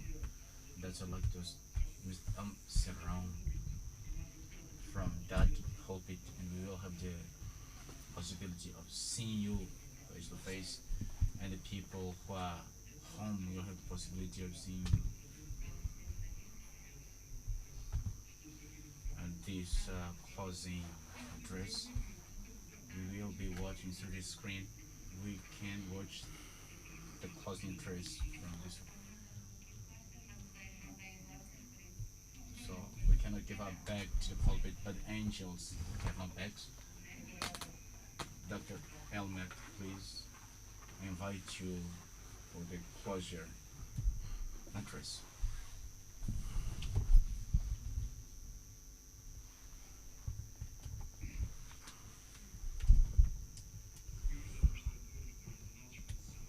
Distinguished administrators of Jornal Expansão and organizing the event, distinguished organizers of our SEG, distinguished chairpersons and insurance companies and pension funds, and also companies which sell insurance while watching us remotely, distinguished guests, ladies and gentlemen. First of all, I would like to thank the invitation that has been advanced to me in behalf of our SEG to address the closure by Jornal Expansão with the topic, the importance of insurance sector for the economy recovery of the country. I'd like to thank Jornal Expansão and the full organization of this event for much more this initiative, which has been consolidated from 2016 because of the crisis provoked by COVID-19. They were bold in continuing with this event, and this is a privileged platform of discussion of issues which definitely concerns the sector in particular and the economy in general. For this commitment and act of determination, I show my public recognition of ARSEG. Certainly, as you are aware, has been presented and disclosed recently at the portal of ARSEG the report of the market of insurance, pension funds, and mediation of insurance of 2019, which presents a premium of 182,000 million of kwanzas, which represent 61% regarding the previous year. The contribution paid by the sector, they've reached much more, 76.7 billion kwanzas, which represents an average of accidents of 42% in comparison to the last one. In comparison of 2018, the accidents of travels, they are the much more the one which are in this hub, which plays a role of 56%, and comes the automobile sector with 12%, and the petrochemical area with 10%. Regarding the segment of pension funds, there is a certain growth of contributions for the funds of about 153% in comparison to the previous year, reaching 109.9 billion kwanzas, which is increased by the pension paid plus the reimbursement much more than 36%, reaching to 39.9 billion kwanzas. Materially, the sector of insurance counts on 24 insurance companies, 92 mediators collectively, and 183 individual mediators. The fund of pensions, they've got 80 managing entities, 4 managing entities of pension funds, and run insurance companies. There are 34 pension funds, of 9 which are open and 29 are closed. In terms of indicators which represent looking for this sector in a macro way, whether for the insurance and funds of pensions, the level is very low according to the African average, below 1%, and the density less than 6,000 kwanzas per individual. As you may see, according to the board presented, in spite of the greatest crisis that the world and Angola in particular is facing, I think that the insurance sector is positive, and else we can make is the premium of insurance of 2019, which is almost 31%. In our opinion, it shows resilience of this sector and its capacity to reinvent. The most critical people would say that part of this growth is related to adjustment of prices and not only of acquiring new customers. Even if it's that way, the fact of the sector to keep their customers in this context shows very well the importance that is gaining the life of people, of the companies, and of the society in general way. Just to remember that a few years ago, the sector had was depending much more on petrochemical sector, which was playing heavy importance on oil companies. Nowadays, the importance of petrochemical role is around 10%, which has been surpassed by health and automobile. For the year 2020, due to the constraints that COVID-19 pandemic has provoked to the worldwide economy, which has never seen before in the economic way, to the rampage of unemployment and loss of capacity of the capacity of gaining of the families. I think the sector will definitely regain.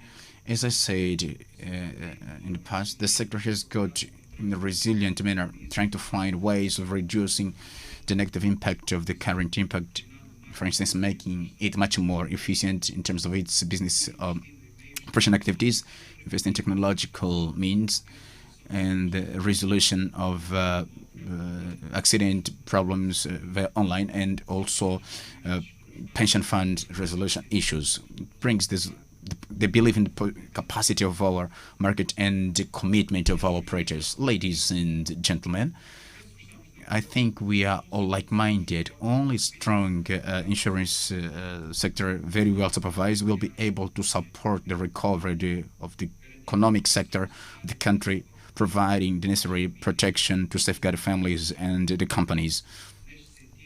So, RSEG has been playing a joint of actions which aim at empowering the companies of the sector with proper instruments to be ready and to face the challenges before them. Among these actions, we would like to highlight the kickoff, which has been being awaited, the reform of the legal framework of insurance and pension funds, which aims at providing newly instruments, creating a market which should bring the necessary confidence to definitely permit the volume of inscription and much more effective of regulating the insurance sector. The first instrument was approved by the executive and has been submitted to the National Assembly after a public consultation. Consists on the new general law of insurance and reinsurance, with the best practices internationally accepted by IIS and CISN. The proposal of the new general law of insurance and reinsurance aims at reaching two main objectives: to protect those who take the insurance and the beneficiaries, and to repair things which go against the law. Among other things, such a legislative initiative has got the powers of RSEG to put much more elements which were not envisioned in this law, such as to create companies of insurance, micro insurance, as well as innovations on cooperative governance and financing guarantees. The second important element which should be highlighted is the legal framework of insurance regime, which is under public assessment. We want to provide to the country a system of mediation of insurance updated and aligned with international best practices, harmonized with the national economic reality. Among other solutions, such legislative initiative wants to give a good framework at the insurance in the banking system, which is under the shoulders of mediators, rules how to move resources on contract insurance, and lastly, the role of insurance mediator to allow so that other elements also play this role of insurance in complementing their professional activities whenever the insurance is an accessory to the goods which are provided to their main activity. Not less important was the enforcement capacity of supervising of RSEG, with the intensification and taking measures of enforcement through not obeying the laws for those who take these instruments. They've been preventing a lot of risks, whether technical risks or related to governance, and also money laundering and terrorism financing. In this, we want to highlight the removal of the capacity of one insurance company and 3 other entities to update the update of companies which definitely are related to insurance, and to the companies who definitely manage the pension fund which are recorded with RSEG, and the representative techniques and insolvency of insurance companies. Ladies and gentlemen, ARSEG has accepted at the beginning of this year, has came into the International Association of Insurance Supervision and the International Organization for Pension Supervising. The board of ARSEG, they definitely, entering into it will definitely give good result and guarantee to the insurance companies nationwide, and these institutions will provide ARSEG the technical information needed, and to the technical committees, sort of supervisors of around the world, discuss relevant issues for the sectors, being these tools important to improve the capacity of supervising the market. On the other hand, being a member of this international organization will help the Angolan insurance companies and the 10 best tendencies and practice internationally accepted, and also rules of behavior in accordance with the rules internationally accepted, to allow those who take this insurance and those who benefit from pension funds a better protection of their interests and a balanced acceptance of the sector. In terms of international cooperation, it's important to highlight the agreement with the supervision for work to fortify the elements of mandatory insurance and work accidents, and for those who take these works, and the funds of updating the pensions which happens as a result of diseases contracted as consequence of the work, and incapacity, and for those who get not able to work because of accidents of work, and to sign one agreement with the national police to envisage the supervising of the mandatory automobile insurance, as well as dealing with the process of accidents through the fund of automobile guarantee.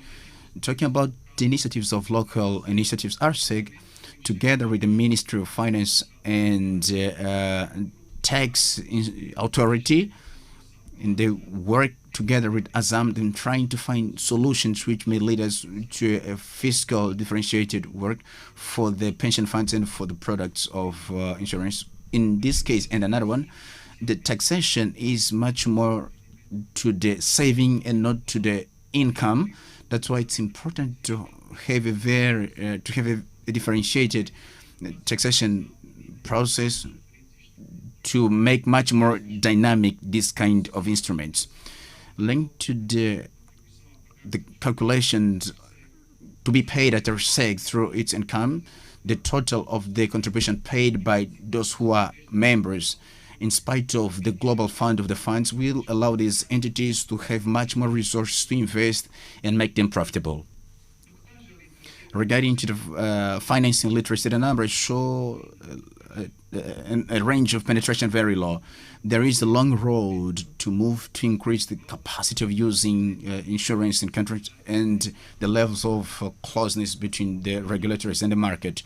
However, and in spite of the peculiar circumstances, we were able to develop some initiatives to change this paradigm, where we highlight the launch of communication and financial literacy, which has been happening in the press and the social platforms, the use of webinar in many different topics related to the sector, and more recently the launch of the first edition of Prime Fernando Aguiar, an initiative which aims at different awarding for those who work on that and stimulate the knowledge and the research on the financial sector.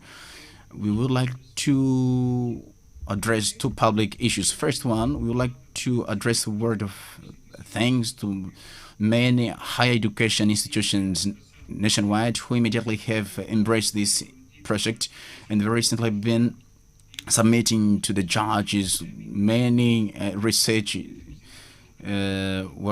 works, many of them for universities which are out of Luanda, and makes us very proud. This kind of research which should definitely deserve an assessment from the judge. Well, I do believe that the judge will not have any easy work, but we are quite confident we'll play in a very fair manner, according to responsibility which have been put on their shoulders. To them, we want to think deeply. With the same purpose, we would like to conclude next year the execution of activities of a protocol we have signed with the Ministry of Education, on which our SEG will contribute to create contents of insurance and pension funds which will be inserted in the academical books of primary and secondary studies. To conclude, it's very quickly will be launched a new website of our SEG, which will be accompanied by an app with Android and iOS format. Apart from a public mechanism to verify insurances through the plate number, it will definitely promote a new closeness between the operator and the market and the access to relevant information by promptly submit and mandatory information by the operators. Ladies and gentlemen, allow me to comment a little bit of the process of changing the identity, the visual identity of our SEG. Before projecting the next year, the promoting its trademark, our SEG has carried out an internet discussion which has ended up on publicly launching its corporate visual image. Very proud with its past. The renewal of its corporative image has as main objective to modernize its image so that it can be understood as an institution which with reputable recognition. Our trademark is dynamic, updated, and brings redness and much more and rigorous. Which triangle with A and S, which equilibrium and sustainability, which we intend for our market. Distinguished guests, as part of this board of just 1 year and in very special circumstances, has been able to identify some ways which the market demanded. With the same spirit of mission and public service, we will carry on and fulfilling other tasks that which with the SEG 2021, 2022, having perspective the three main challenges. The first challenge is the continuity of the process of reviewing the legal framework of the sector, much more with issues related to the contract of insurance, pension funds, tariff systems, mandatory social insurance, minimum capital for the plan of accounting and public disclosure of documents of the activities and of insurance companies and pension funds. And the other challenge will be to prepare SEG for this new era. We want to proceed to the work of internal restructure, which has been started this year, to reinforce the capacity of response of the institution through a great bet on human power, and participating in regional, international bodies, and reinforcement of technology which supports the internal processes. The third element, and that's not important, is the financing literacy, being a factor which is one of the essential one for the culture of insurance, the range of penetration of insurance. We want to dedicate all our efforts to take advantage of all means close to us, such as the protocol with the Ministry of Education and libraries through PNF to incentivate, to encourage the knowledge of it by the people in general and the role and its importance in the life of people and companies. Distinguished guests, ladies and gentlemen, aware of the difficulties which are before us, we'd like to share with you a message of confidence and optimism for the next year.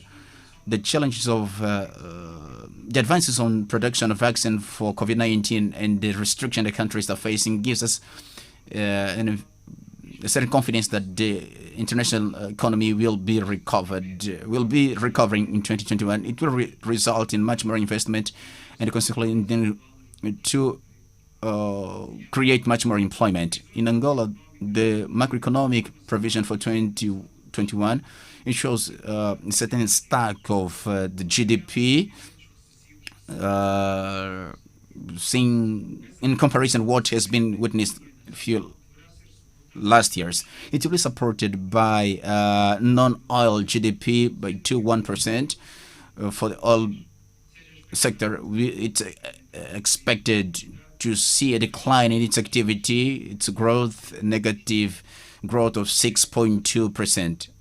Well, this is the difficult contest which is ahead of us, marked by economic perspectives and some uncertainty, in which will improve our resilience in the market. The companies of insurance and pension fund managing companies to be firm and to explore in a strong manner, creating and offering innovating products which are adapted to the reality of the consumers, diversifying its channels of distribution, investing in secure assets, and safeguarding always the levels of solvency. With these words, I declare the end of this forum related to insurance. Thank you so much.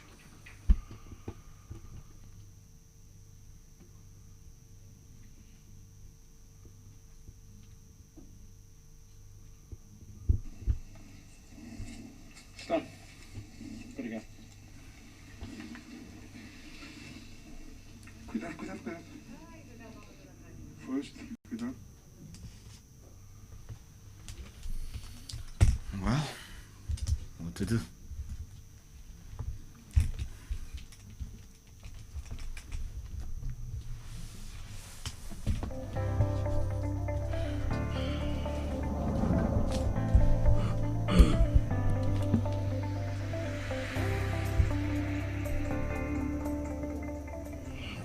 Novo jornal. O jornal líder de opinião e referência no mercado angolano tem 9 imagens.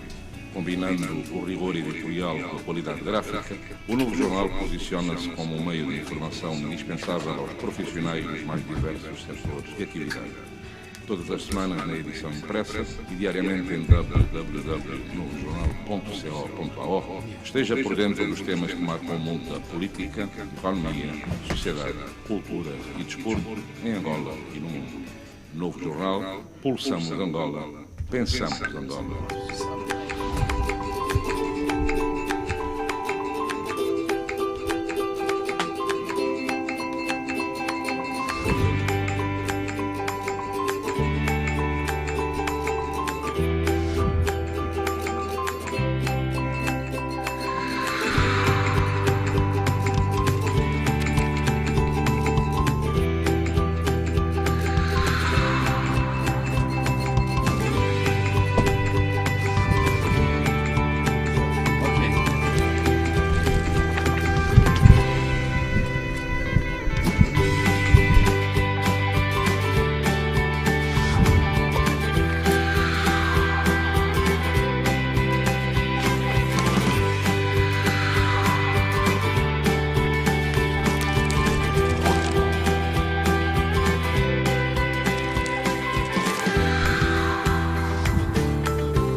Conferências do Expansão apresentam 5º Fórum Seguros. Este ano, os melhores especialistas vêm falar sobre a importância do setor dos seguros na recuperação económica do país. 27 de novembro, assista em direto numa plataforma digital especialmente desenvolvida para o evento ou no site www.expansão.co.ao. Mais informações pelo telemóvel 921 358 582 ou pelo endereço de e-mail conferências@expansão.co.ao.